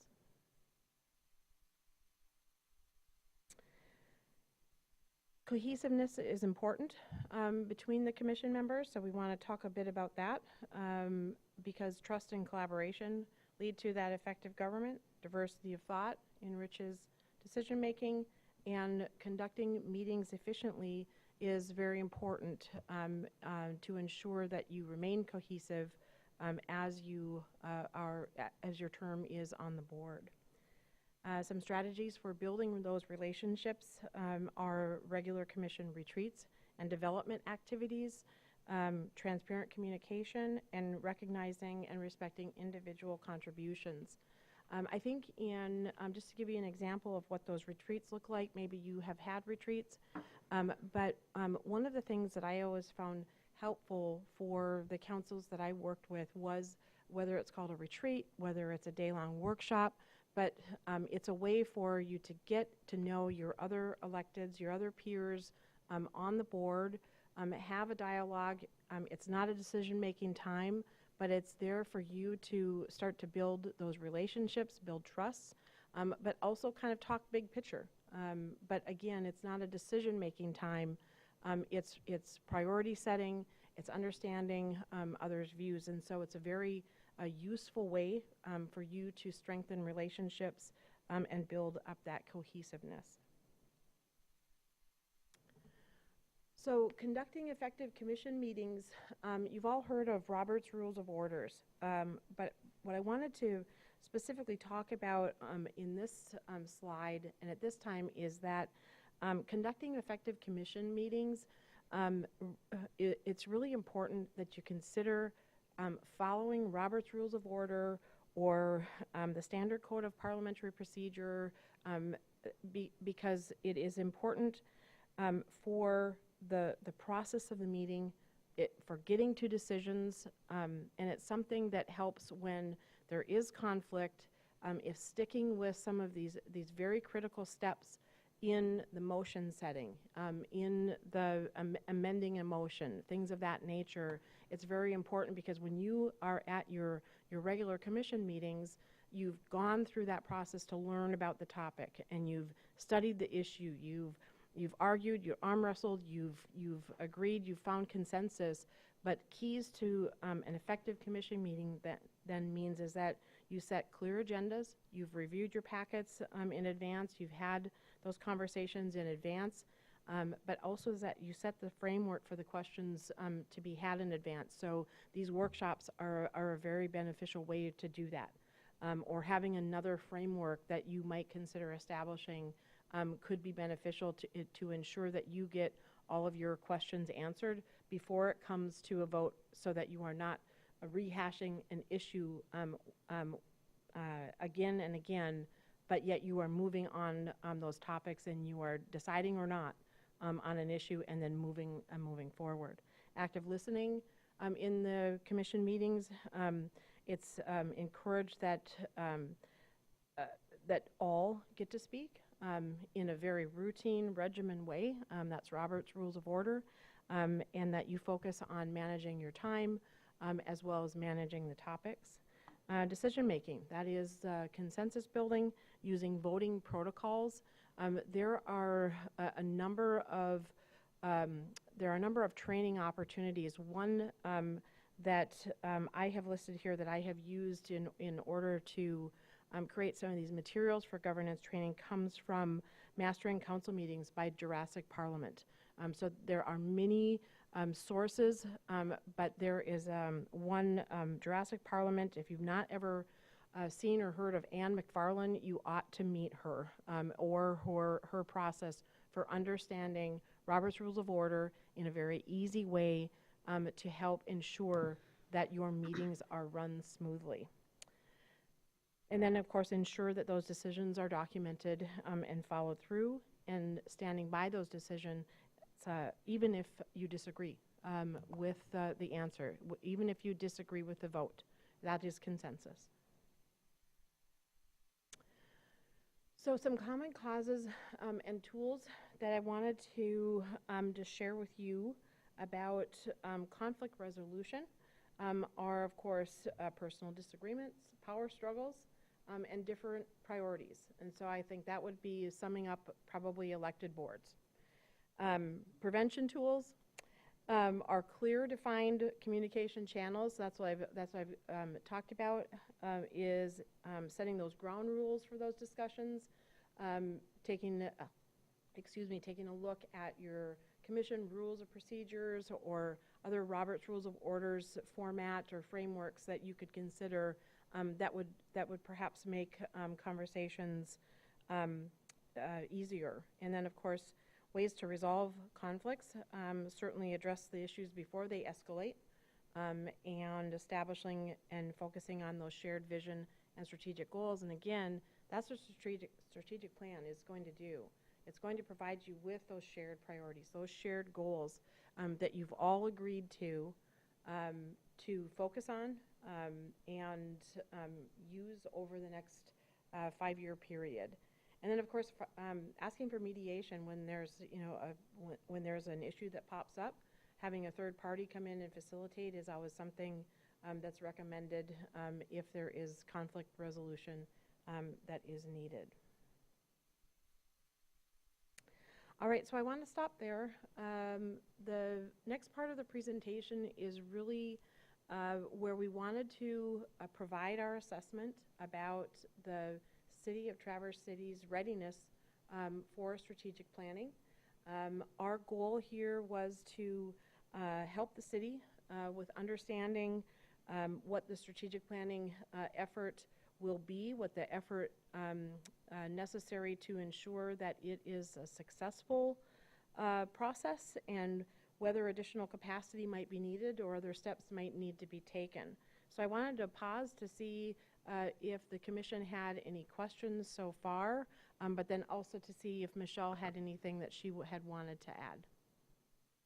I had a quick question based on the first presentation. One of the things that was mentioned and I've heard often is, the commission being able to have a retreat, someplace where you could get to know each other, because basically once everybody's sworn in, OMA applies here, and it makes it difficult. OMA is very strict on I shouldn't say strict, it's very specific on what it talks about. We can't deliberate as a body outside of the public view. I think, though, out of an abundance of caution and understandably for public perception, any gathering of the commission, even if we're not deliberating, can be seen as, or might be interpreted as OMA or can raise concerns about that. Do you all, and it can be followed up with us, have suggestions about how people or how groups can do retreats or form that bond with that all in mind? Mm-hmm. That's a common concern, and in many states it's similar. So in Washington State, the same issues about Open Public Meetings Act, OPA. And so one of the ways that communities that I was in, they still did their retreats, but the public was invited. The public, though, was made aware that the council is going to have a retreat. It is going to be for consensus building. It's for collaboration. It's for building the team. Not necessarily that you need to agree or that you need to become best friends, but it's a way to understand how one commissioner operates versus another, typically then the public doesn't attend. And if they do attend, great. Then they are not necessarily part of the process, because if you are not required to have public comment, or you are required, then you can build that in to a retreat. But it is made clear with the community that you are going into retreat. You are going to have just a dialogue amongst peers. You are not deciding anything. There is nothing for you to decide, but rather you might have it facilitated. There might be team building exercises that you can go through. So it's really something that you have to be okay with. You know, the public has to come, then they're invited, and they're aware of what it is that the commission is going to be talking about. Great question. Michelle, did you have anything to add to that? All right. Okay, great. Any other? All right, we'll move on to part 2. Okay. All right, so readiness for strategic planning. So there are some keys to successful strategic planning and the process for strategic planning. One of them is organizational readiness. And so we applaud the city and the commission for looking at, are we ready for strategic planning? Because hearing that you're not, that's tough. Hearing the bad parts or hearing something that's not going well, that's really tough to hear. But we applaud you for going through an organizational readiness, because we spoke with the commission members, we spoke with city staff, and so we really enjoyed meeting everyone to understand what they thought were strengths, weaknesses, opportunities and challenges. And so a readiness assessment shares with you where your capacity is and whether or not you're ready. Now that doesn't mean that you stop, that you don't go forward. There have been times when we have had to tell communities, don't go forward. I mean, that's just reality. Because you need to remedy those issues before you start the strategic planning process to ensure that you would be successful. So sponsorship and participation. I had mentioned this when we started this presentation, is that the commission serves as the sponsor of the strategic planning process. You play a very critical role in ensuring that this process goes smoothly, because this means that you are setting your priorities, you are setting the vision for the community, and you are ready and willing to devote the time needed to discuss what is truly important to the community. The commission serves as a sponsor, and it legitimizes the strategic planning process. You're the cheerleader. You know, yes, you are adopting it, but you play a critical role in ensuring that it is successful. Leadership and support, supporting city management. They serve as your strategic planning champion who understands what the process is. They're committed. They're going to ensure that all of the participants that involved in the strategic planning process come together and focus on what's important. Other keys to success include building common understanding. This is where you would clearly communicate the purpose to all stakeholders, to all participants in the strategic planning process, that you're going to engage in analysis and discussion to build that understanding. You have to understand what your current state is in order for you to move on into your future, to understand where your strategic priorities and goals are going to lie, because you have to first ask yourself, what are you trying to achieve? You have to be able to answer that question. Decision-making and implementation. Aside from adopting the strategic plan and setting the vision, implementing the strategic plan is tough. It is tough because it takes action. It takes connecting the budget to your strategic plan. And so what you put in that plan, those goals that you're going to work on, means that you're likely going to focus budget dollars there. You're going to focus resources there so that you can accomplish those priorities and those goals. And so that's where you connect the city operations to the strategic plan, and that comes through the city manager's office. And then designing it for success. Strategic planning means that you need to take into consideration your existing planning efforts, your management structure, the routines necessary to create the strategic planning process that's unique to your community.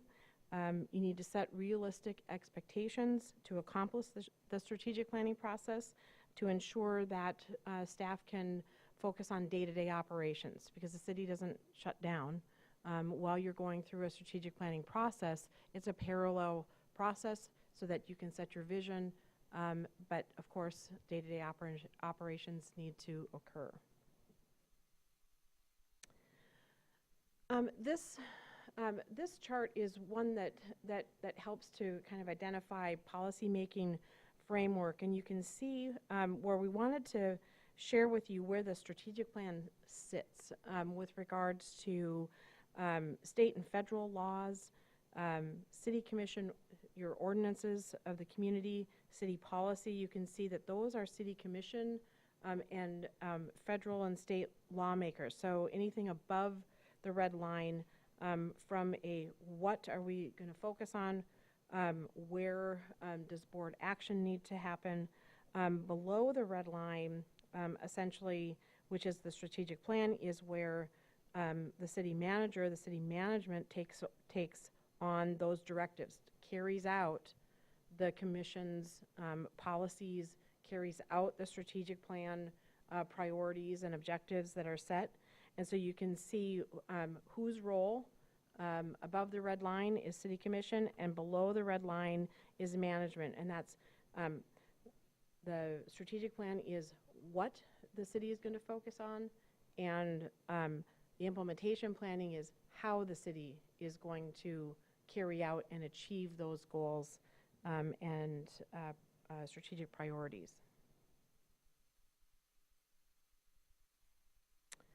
All right, so I mentioned that we talk with participants and stakeholders, staff, the commission on the readiness of for the strategic planning process. And so the big question is, should we proceed?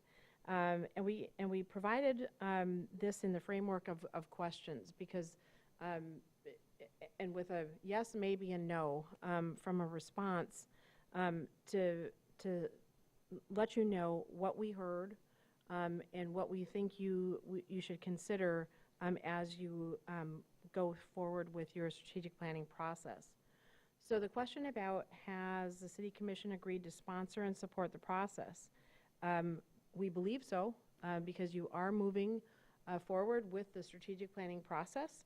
And so the question about supporting the process, we want to make sure that, and that if it's something that needs to, we have to have a dialogue on about, you've approved the strategic planning process. Do you support the strategic planning process? Is the city manager ready to champion the process? Yes, and maybe. The city management needs to know that there is going to be support for the strategic planning process. So that's a critical question to answer. Are there resources of time and commitment available to do the planning? Yes, and maybe. That again is after you set your strategic priorities and goals, will you be able to support efforts towards achieving those goals? And that means that connecting the strategic plan to your budget. Will we commit to implementing the plan and linking the budget? That's also yes and a maybe. Again, that comes with your budget process when you're talking through, how you are going to set your budget for the next fiscal years. Then you would want to have your strategic plan as part of the discussions to say, is this budget allocation connected to a strategic priority? And that's something when it comes to reporting on strategic plan, that's a key piece of information that you want to have. Another question is about, will the process create value for the community and the city organization? That's a yes. In all of the strategic plans that Barry Dunn has done and worked with other communities on, it has led to creating value for the city. Because you set your vision you set your North Star, you have a roadmap towards the future, and you continually worked on that, yes, it is going to create value for the community because you are going to be achieving goals. And is now the right time to initiate the process? Well, maybe not. We have some findings that we wanted to share with you all about your readiness for strategic planning. And these are observations that we gathered from the participants who we spoke with, and in observations about readiness for the future. So our first observation is centered around understanding roles and responsibilities, understanding the commission and management roles and responsibilities. And there needs to be some clearer definition and adherence to policy legislative frameworks. This finding came from, there was reported from participants that there was insufficient understanding of roles and responsibilities between commission and management. There have been delays in decision-making, micromanagement of operational functions. Existing policies and legislative frameworks may be out of date. You might want to consider updating some of those policies, creating legislative frameworks to help you work in a consensus and collaborative way. We always want to make sure that any kind of frameworks are out of date leads to non-compliance of legal and ethical standards. So consider updating some of those frameworks. Because without clear policy and adherence to roles and responsibilities, it's difficult to know who to hold responsible, who to hold accountable when there's a need for action and decision-making and compliance with legislative mandates. The next finding was about boundaries. And so communication between the commission and management is somewhat fractured and needs to consider some proper boundaries. We found that there is some fragmented and inconsistent information flow that leads to cohesive decision-making. It hampers your ability to move a topic on. There are some inefficiencies about communication delineations between commissioners and management, blurred boundaries, and I can't stress that word enough. It creates confusion about authority and responsibilities and roles, and it increases the risks of the commission overstepping each other as well as overstepping management's operational oversight. The lack of clear and structured communication impacts the organizational efficiency, delaying those decisions, key decisions that need to be made, and that leads to the operations not knowing where they're supposed to go, where they're supposed to turn to. It leads to dysfunction. The third observation is trust. It's such an important piece about and between commissioners, that lack of trust between commissioners and between city management. It's created an environment of discord. There has been reports of the reduction of the board's ability to collaboratively and effectively make timely and unified decisions. Truly creates a wedge in between. The lack of trust between commission and management means that that mutual respect, that second guessing, is a challenge. To question others' motives and intentions is part of a concern for hindering alignment of strategic goals. And as you go into strategic planning, it's important that the trust is there between commissioners, the trust is there between commissioners and management, so that you can continue to align around those strategic priorities and those goals.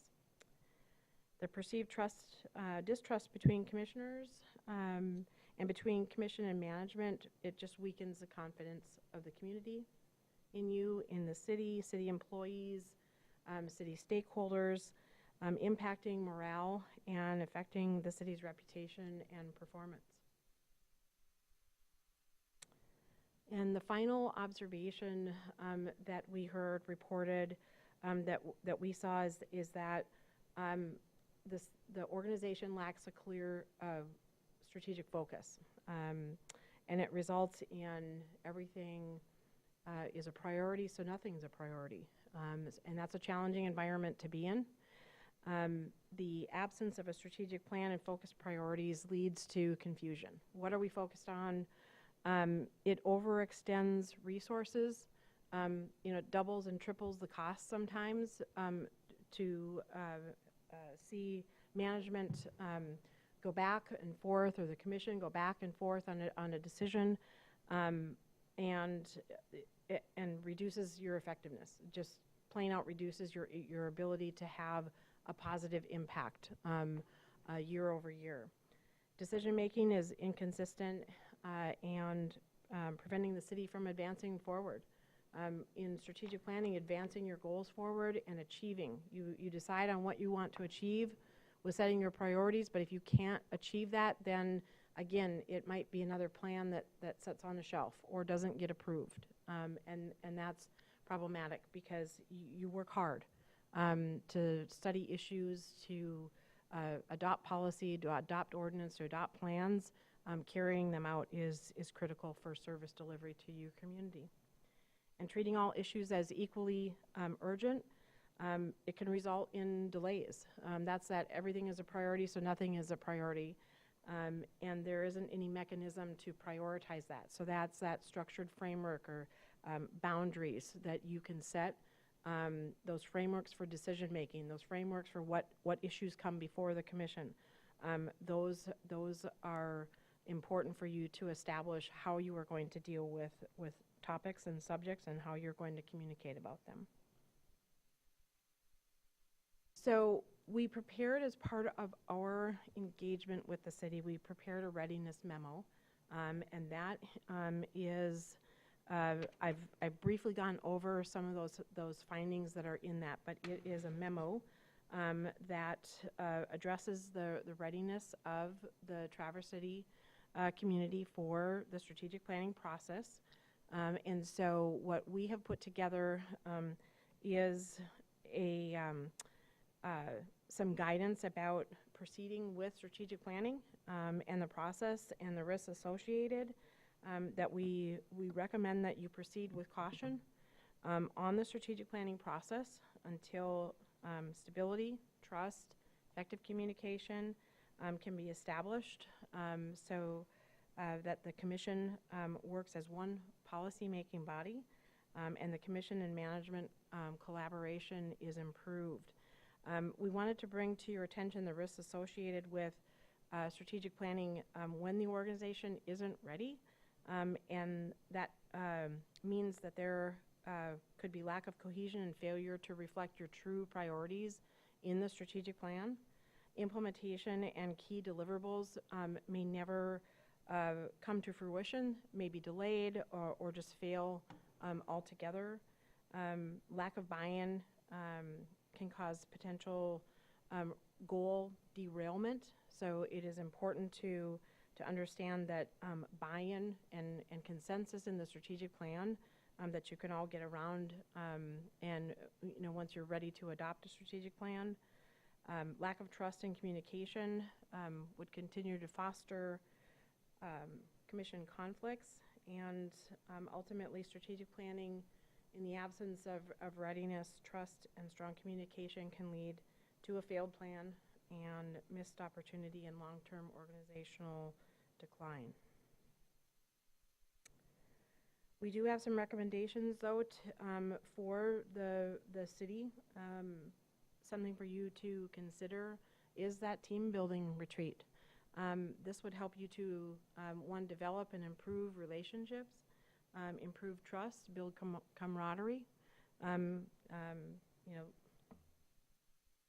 key elements in this effort would mean that you might, learn to understand the dynamics and leadership styles of you individually, collaborate about effective and professional mannerisms that you would want to uphold for yourself and for the commission as a whole.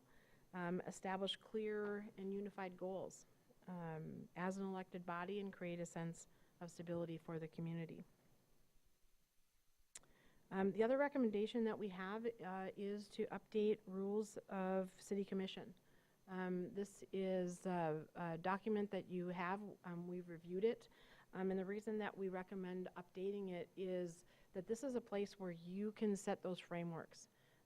There was multiple communities that I've worked with, but updating your rules and specifically setting sections about communication, how you communicate, with each other, how you communicate in public. Social media is used so frequently now as the way to promote the city's work. But often cases that we found is that social media is something that anyone can establish a page. I mean, unless it comes specifically from the city, that may not be accurate information that comes out. So you set those social media policies in that communication, in that rules of city commission. And in the community where it seemed a lot, it was debated well in the city in Washington, Snohomish, Washington. Once it was adopted, it was something that not only did it set the stage, it set the framework, but it also had mechanisms in there for the council to police themselves, to hold each other accountable, but to hold themselves as a group accountable about how they were going to communicate. And that's a big one. It builds trust, it builds mutual respect, is if you adhere to that, council rules. And oftentimes it's based on Robert's Rules of Order. So some key takeaways that we wanted to leave you with are those clear understanding of commissioner roles and responsibilities, the importance of collaboration and communication, and the legal and ethical duties of the commission. We encourage you to seek out strategies for effective teamwork and decision-making, and that we also encourage you from a strategic planning standpoint is to establish a vision, set your strategic priorities, build that consensus, and set that vision for the community, because we believe that the value of ongoing governance, learning, and continuous improvement is key to your effectiveness in achieving your vision for the future. And with that, I'd be happy to answer any questions of the commission. Will commissioners go first? Go ahead, Tim. Any comments, because this was prepared several months ago, I'm sure you've updated it, but we're well along in the strategic planning process. So any specific comments to that, like anything you'd like to add, given how far along that process already is?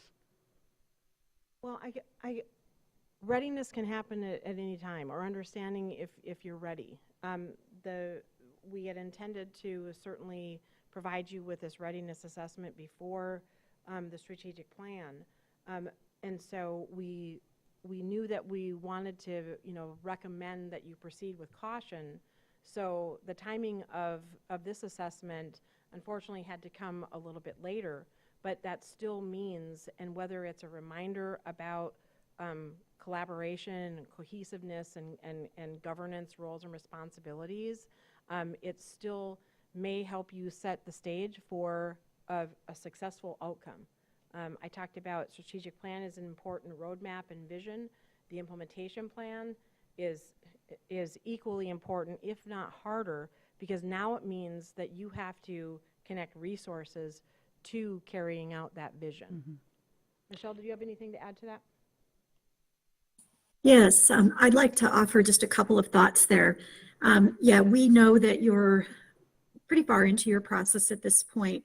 I think the important reminder is as you get to a place where you're going to look at a draft plan and you're going to consider what's in there, that you can work to achieve a consensus position on that plan.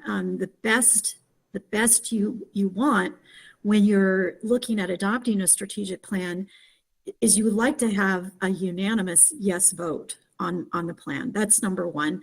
Then number two is having the will to hold to the North Star direction of your strategic plan as you move into implementation.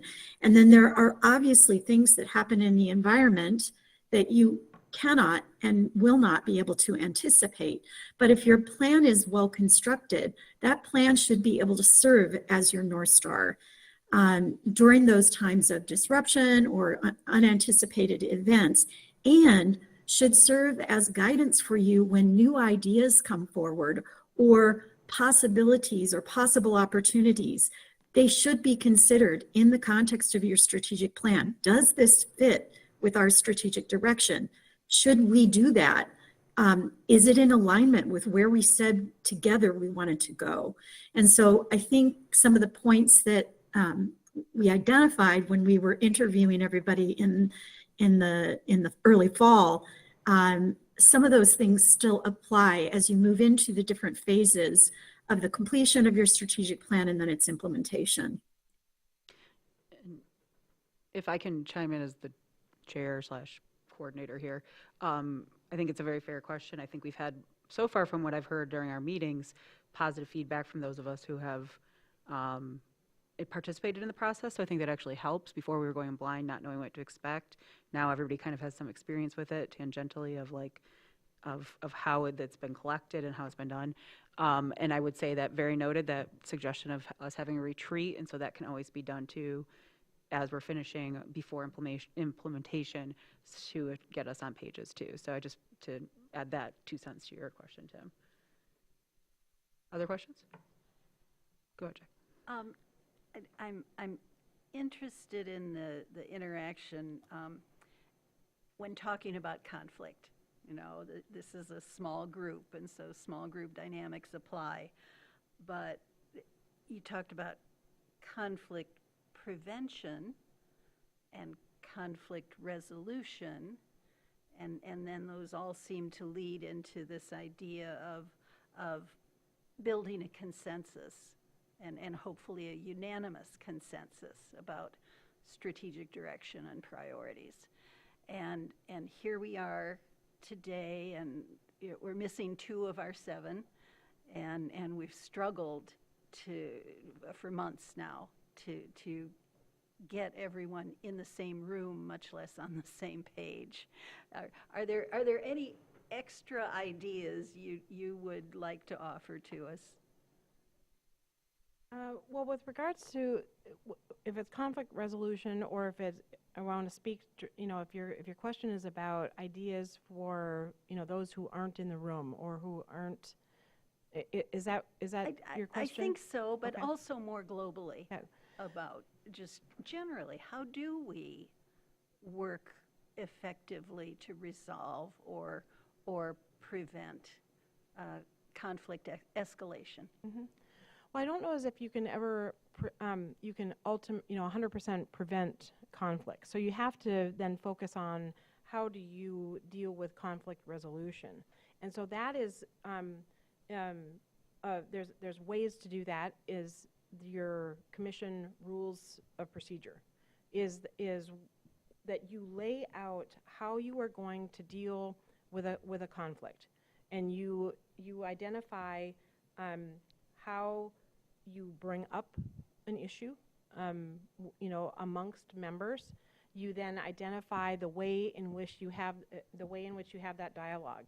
And so there's another community that I worked with, is that when there was a conflict, that it would be brought up, that everyone got to kind of speak their mind, and then had a dialogue about where did they find some commonality, some common ground, that the parts where they could agree on, and then they focused on what they could agree on, and then, you know, we're able to solve, you know, decisions, make decisions, solve those conflicts. But you identify how you're going to deal with the conflict in a way that's structured, that's creating that framework, that's setting those boundaries in how you're going to do that. That team building retreat or workshop or whatever you might call it, there might be a specific part where you are going to hash out some conflicts that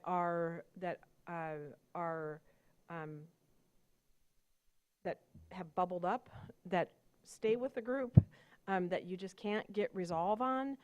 But that's where your facilitator would maybe work on that focused issue to have that dialogue, and then ultimately you're going to agree on a resolve for it. And then that's where that commissioner rules of procedure then would step in to say that once you agree on something, then you're all going to support it, whether or not you liked the decision or not. You may like a part of the decision, but nonetheless, if it's all agreed in a consensus building manner, then it needs to be supported by the group with one voice and one common communication. Michelle, do you have anything else on conflict? Yeah, and I would just tie it to part of your question that asked about what that means for your strategic plan. I think it's a good thing to be able to remind yourselves and remind each other that it's not necessary to support every single thing in the plan. What is important is that you can agree on those strategic pillars, those main areas of focus that you want for your community and that your community wants for your community. And that you might not, as individuals, you might not support every single initiative or objective that becomes part of those pillars. But if you can support 85% of it, then you should be able to vote yes. And so I think it is really honing in on those areas of alignment and agreement and really finding ways to make sure that each person on the commission is able to see the things that they care about somewhere in the plan.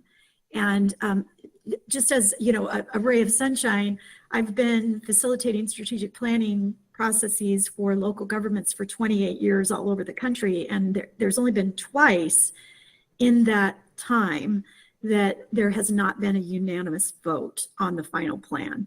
So, you know, I think you'll find more to agree on than disagree on when it comes to your strategic plan. Good word.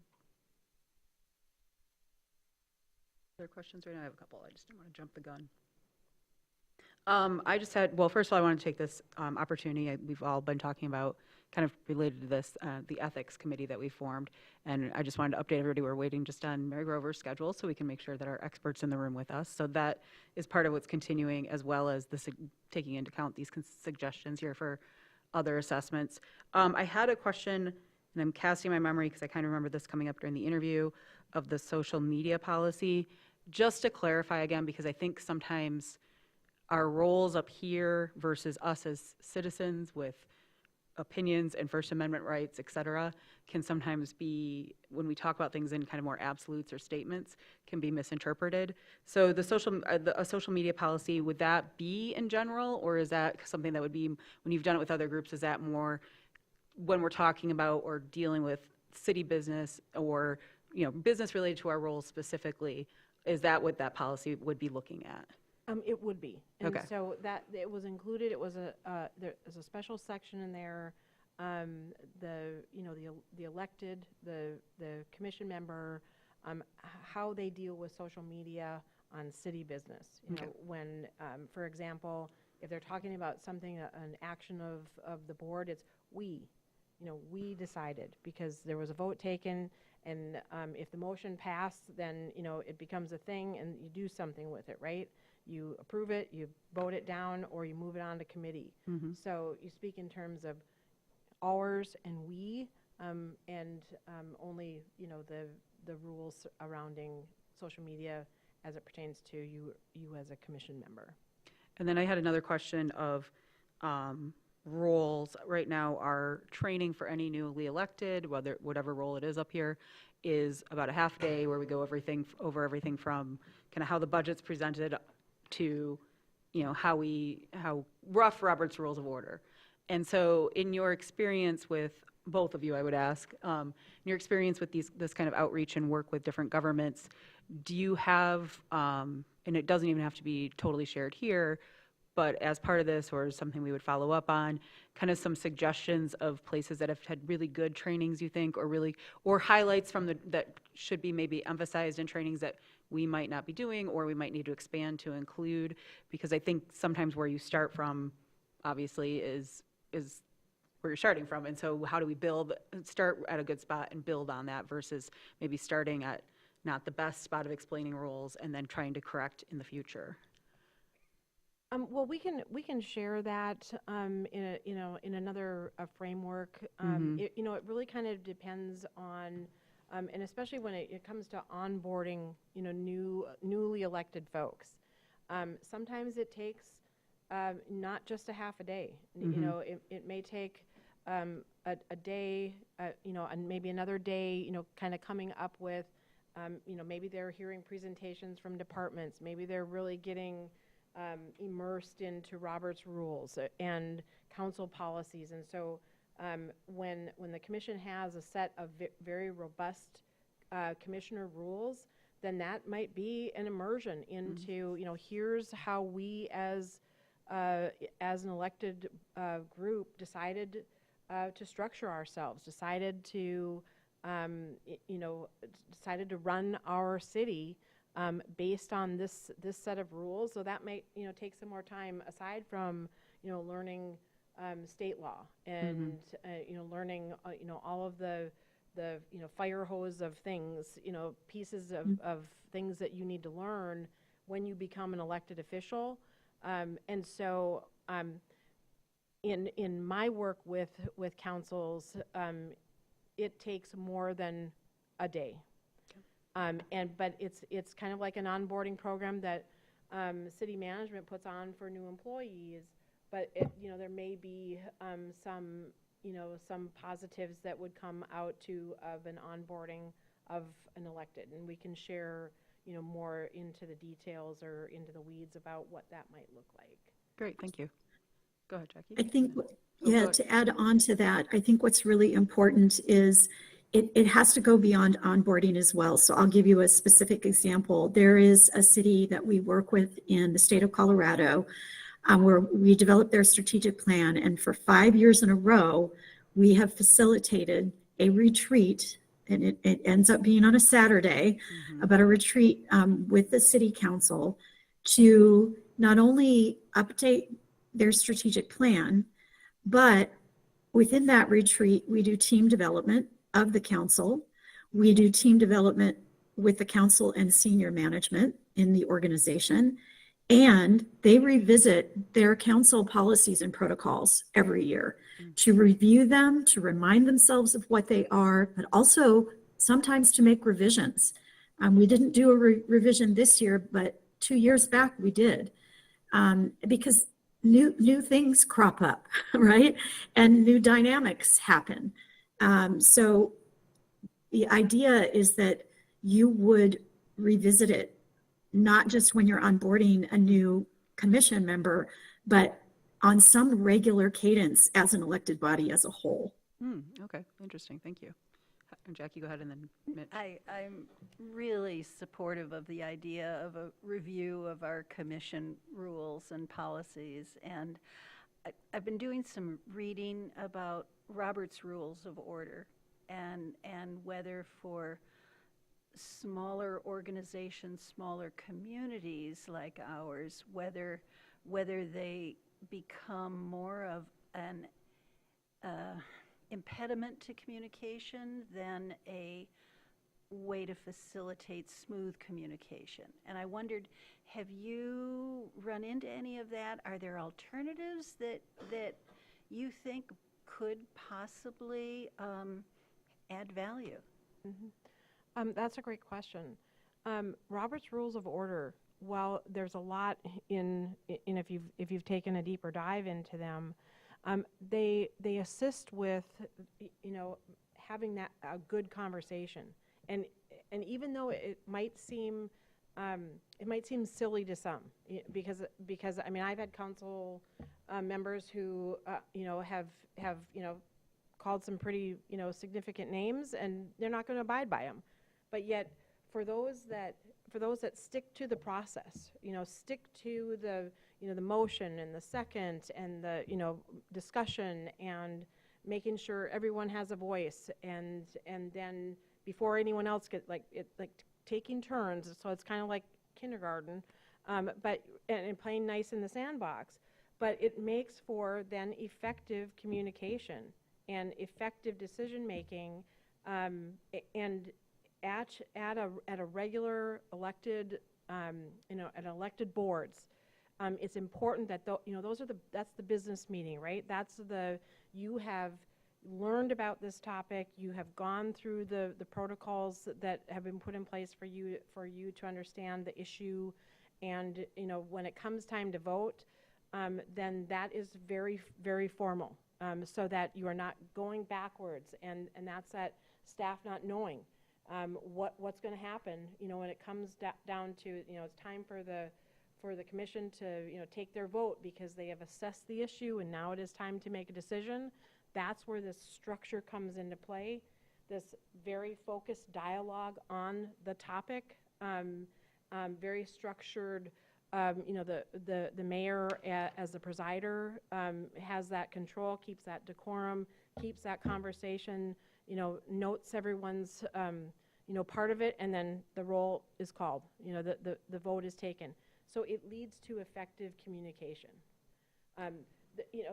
There are communities that adopt it in full, they address it in full. There might be some tweaks, and that's in that having that conversation about, we don't want to, be so formal on protocol and Robert's Rules of Order, but we want to do X, Y, and Z.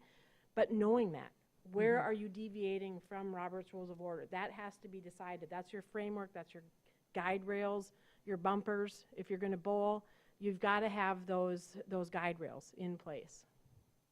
Thank you. Mitch? Yes, and I'd like to speak about in specific training and familiarization with the boardsmanship and the functions of local government.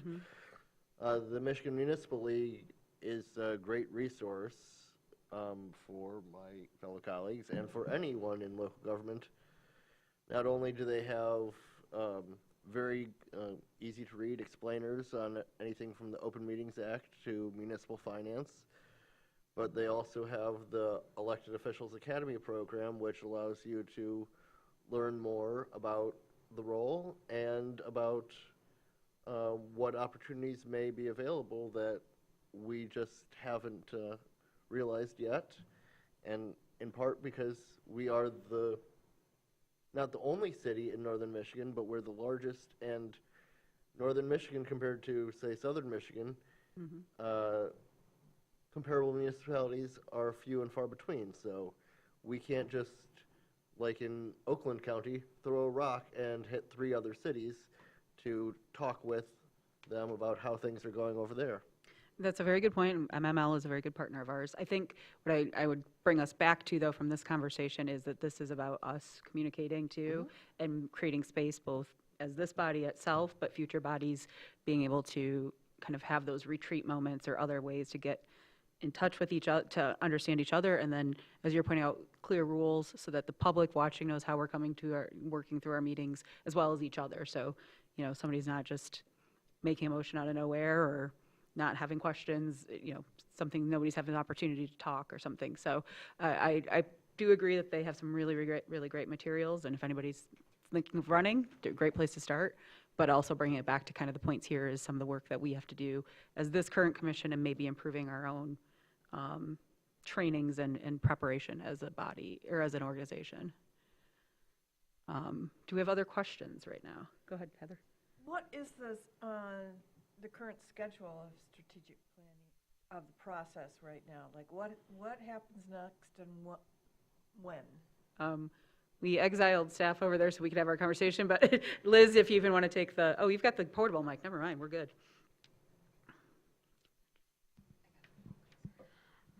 Yeah, so the next steps, I believe David Burrell mentioned them at our last meeting, and I can follow up with you as well. There will be a second community survey to refine the results of the first round of data that we collected. The first community survey, we received, I think, over 1,100 responses. It was a combination of open-ended questions that are all being manually tallied to get those major themes plugged out. We had meetings going over our 6 pillars that have been developed, and those will be further refined within that second community survey. And then I'm not sure if there are going to be any more community meetings, but a draft plan will be issued for us to look at in the spring, mid-April, and then there will be an opportunity for discussion at the board level, refine the draft, approve the draft, and then celebrate with the community. That's not exactly verbatim what's going to happen, but I can get you more information on those coming next steps as we go into March, April, and May. And that, I was going to say that community part, sorry, when I was there on that Thursday night, they said that would probably, they were aiming for like mid-May on that, was that correct? There's a head nod over there. So everything is supposed to be wrapped up before November? Yes. Go ahead, Jackie. I think maybe an important part of the question about timing is whether we have insights from the strategic plan that will help us in prioritizing budgets for 25, 26. And Liz has got her hand up over there. Yeah, I can speak to that, and I'd actually be really interested in Jen and Michelle's perspectives. When our facilitator, David Burrell, was here with Future IQ, he did touch on that. And as we build on the data and test the data and get more individuals filling out our surveys and attending focus groups, there shouldn't really be any surprises as we move through the process and get to the end. We've developed those 6 pillars. We're refining those pillars. Then we're going to work on action items to achieve those results. But that doesn't mean that we can't work now, even though we don't have that final document, because again, every step is building upon the past. The data is building on the data, and it's being tested and validated. And so there's no need to not consider some of those pillars and some of those ideas and thoughts while we're working on this budget, knowing that that final budget or the final product will be ready in May. We approved the final agenda in June, but I think there might be an opportunity to have a draft strategic plan correlation with our May study session if the stars align, which would be really lovely. But I wasn't sure how you discuss with your other clients, Jen or Michelle, on how to start implementing the broader themes that are being developed prior to the plan being approved. Thanks, Liz. Michelle, do you want to start, or you want me to start? I was unable to hear what Liz said. Oh. This is about the strategic plan is not adopted before they start the budget process. Go ahead, you start, Jen, and I'll add if I feel like I need to. Okay. Well, it's sometimes common where the strategic planning process doesn't align up with the budget season, budget development. But what city manager was indicating is that when there's an initial draft, you likely know those pillars are not going to likely change unless there is some, earth-shattering issue that happens. So you can start to align your budget discussions centered around those pillars, around those priorities or goals that have developed as part of those conversations, and with your process, identifying actions towards achieving the goals. Because again, what are you trying to achieve with this priority or this goal? Then that can help you with establishing your budget allocations. It might be easy enough that you can align your budget dollars in that kind of interim time, but it is not uncommon. The other thing that I would add is that once a strategic plan is adopted, it's a multi-year visionary plan, and you do budget amendments, or, you know, you, maybe there is some unknown where you have to amend the budget for some reason, that might be a good milestone for you to then go back and true up, you know, your budget in that particular fiscal period and add something in or revise something. So that could be a possibility. So an approved strategic plan doesn't have to be before a budget is established. Michelle, did you have anything to add to that?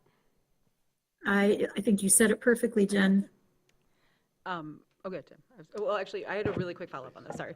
Liz, just while you're over there and you've got your mic, you know, you guys have all been, you and staff and us obviously, have all participated in the process as we've gone along. Has that been factoring in? I know we don't have the final results, but as those conversations have been going on and as you all are, because everybody, the veterans know this, but the staff's already working on the budget right now. This doesn't just magically appear in May. They're already going through a lot of requests and everything. Is that already kind of front of mind to the best of your ability?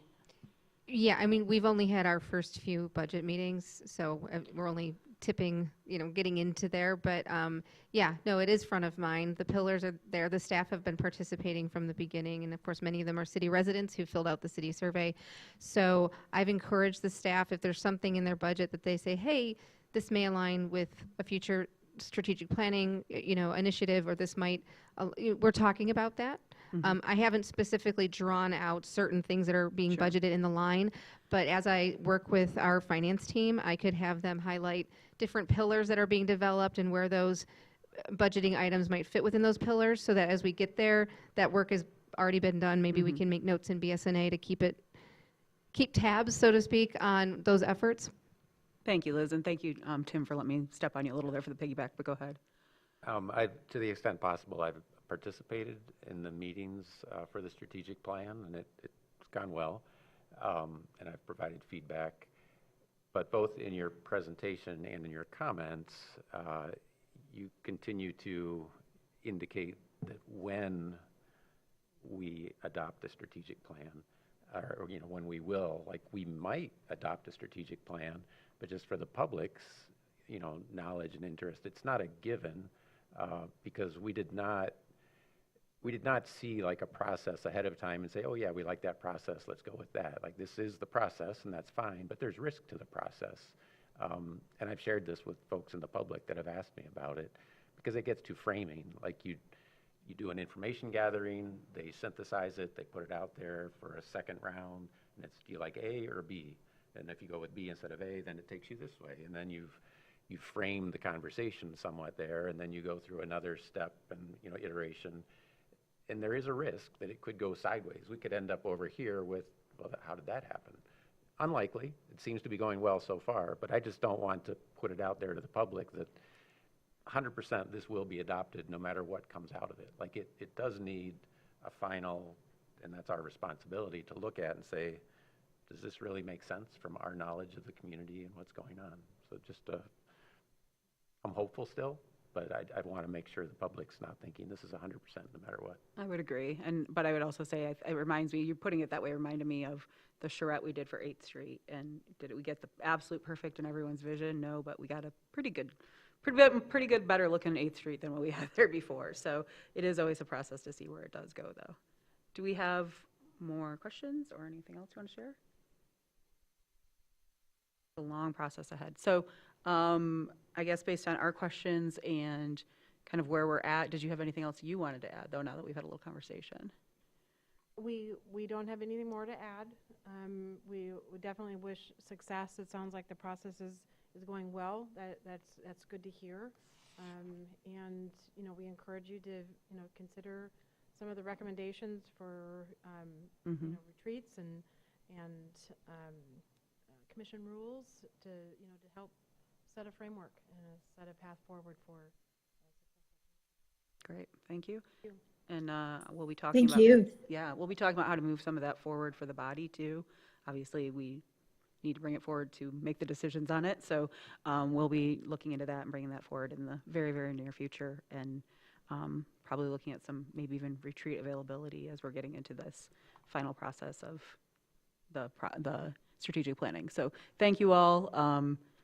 still very good information for us to have. We really appreciate it. Yep, thank you. Good luck to you. Yep, good luck. Thank you, thank you.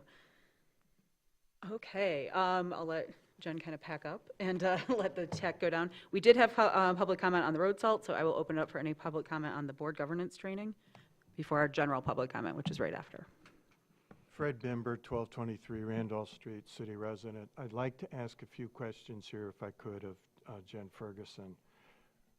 It's my understanding that the report... Well, can you address them to the body, and then we can have her Oh, come up as okay. follow-up, yeah. Well, I'd like to get a couple responses as we go along. My understanding is that the report that was delivered here today was derived after interviews of city commission members, the city manager, and other members of city staff. Is that correct? Yes, that is correct. Okay.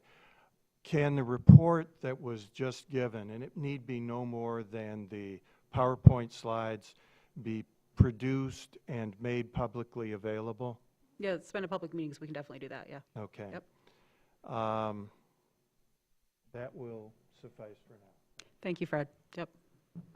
Any other public comment on that? Hold on. Go ahead. If you have public comment, please make it on this item, and then we'll have general public comment at the end.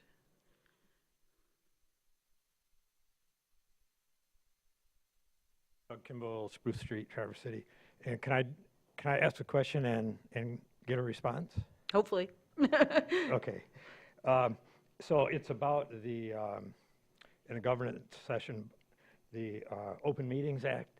If there's a violation, who do you bring that to, and what's the procedure to correct it? Is that the last question that you have? Like, I just, okay. Yeah. We'll treat that as the end of the public comment. That the OMA is brought to, you can bring it to the chief of police, but that's where it's been investigated in the past, so brought there. So I think Lauren can assist as well in direction if there's any kind of gray areas. So, all right, just one second. Any other public comment? Yep. Okay, closing up public comment, go to Jackie. And this is really a follow-up on Mr. Bimber's request. Jen had mentioned that there will be a readiness memo coming from Barry Dunn to Traverse City, and I just wondered if that also becomes part of, the public. Yeah, anything that's record. not attorney-client privilege is public, so. Great. Yeah. Okay. I think that gets into, yeah, I think people sometimes think just it's not a packet, it's not public. Anything can be requested. Most of us, I think, unless it's attorney-client privilege, if it's reached out, we try to put it on the website, or minimally, if somebody reaches out to us about something that might only be on one person's radar, we are absolutely free to forward anything that's public to the public. Everything eventually can be done by FOIA, which helps with big requests, but for a one-on, one-off, we're always welcome to just go ahead and do that. So, any other questions before we close this out? Okay, we'll move on now to final general public comment. So anything under the sun on this sunny night. Hi, good evening. Clint Schlegel, 929 Alouez Trail, city resident, not a business owner. I wanted to take this moment to address what I feel are some misrepresentations in the Hubble-Roth-Clark report on the West Front Street Improvement Project. Within that report, the contractor identified 9 crashes that occurred over a 5-year period that they say pertain to their issue and supported their recommended actions. The report would lead you to believe that all 9 of those accidents pertain to that particular roadway and the design of it, specifically to the curve in the eastbound direction. I would argue that there are really only 3 accidents in that report that directly relate to the design of that roadway, and only 1 of those relating to the eastbound traffic. Of those 6 that really don't relate, 2 of those were actually deer strikes, which could happen anywhere. 1 was a rear end accident westbound, which I don't know how that happens after a stop sign. 2 were DUI accidents. Again, they probably couldn't navigate a straight roadway, let alone a crooked roadway. And 1 struck a speed sign that was actually past the curve westbound. So of the 3 remaining that I think actually relate to the curve of the roadway, 2 of those were westbound traffic. 1 hit a curb, never actually departed the roadway, and another one actually did depart the roadway and hit a utility pole, but neither one of those caused any private property damage. The single incident that seems to be the focus of the improvements on the particular roadway, again, was the result of an 18-year-old inexperienced driver that was under the influence of drugs. And that's what we seem to be basing our recommendations on, of how we want to make improvements to that particular area. My intent is not to understate the potential tragedy that would have occurred there had that person actually killed someone in the backyard that it ran into. But my point I want to make is it really the city's responsibility to protect a single residence from an inexperienced teenage driver under the influence of drugs by installing and constructing a roadside barrier based on this single data point. This, in my opinion, could create a cascading precedent that other citizens were going to come to the commission, and if they have a car that damages part of their personal property, that they're going to ask the commission to install a roadside barrier. And what I don't want is a city full of roadside barriers. What I would suggest to the commission is, can we set up a tiered approach to improvements based on the report that they provided? Specifically, there are some relatively cheap roadside sign improvements. Some currently aren't in accordance with standard practices. We can add additional signage identifying that curve in that road, especially in the eastbound lane, and then take a pause, maybe take a year or two, and assess the impact of those sign changes, which is relatively cheap and affordable, before we decide to spend another $65,000 on roadside barriers or $8,000 on painted roads, which we know is not going to last more than a single winter here in Traverse City. So again, my intent is to ask the commission to please take a tiered approach to this improvement area, and maybe start out with some of the more relatively cheaper areas of improvements. Thanks for your time. Thank you. Any other general public comment for this evening?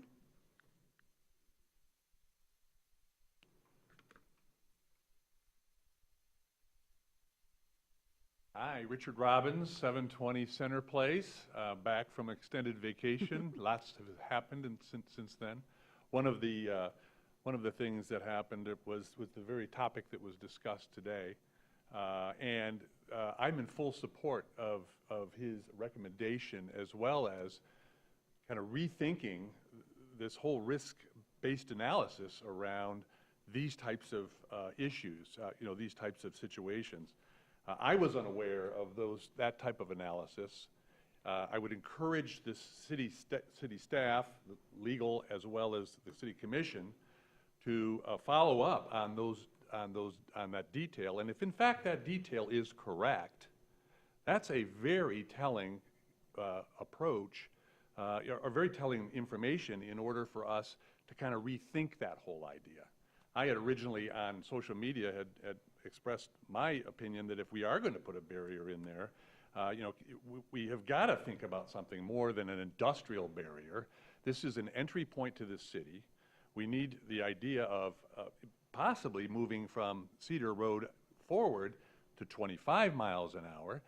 I know it would have to be in collaboration with Garfield Township, but let's think innovatively out of the box if we do have to come up with a barrier.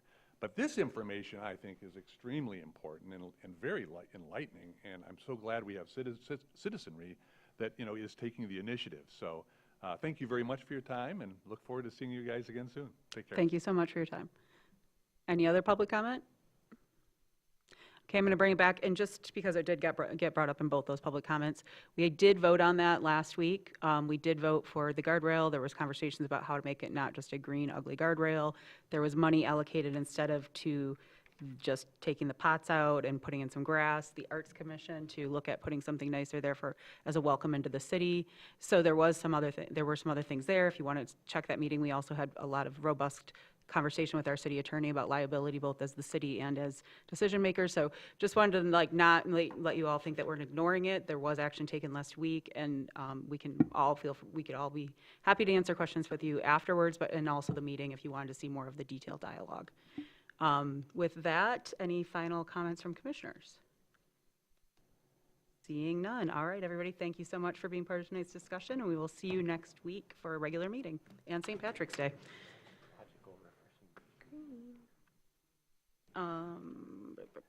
Oh.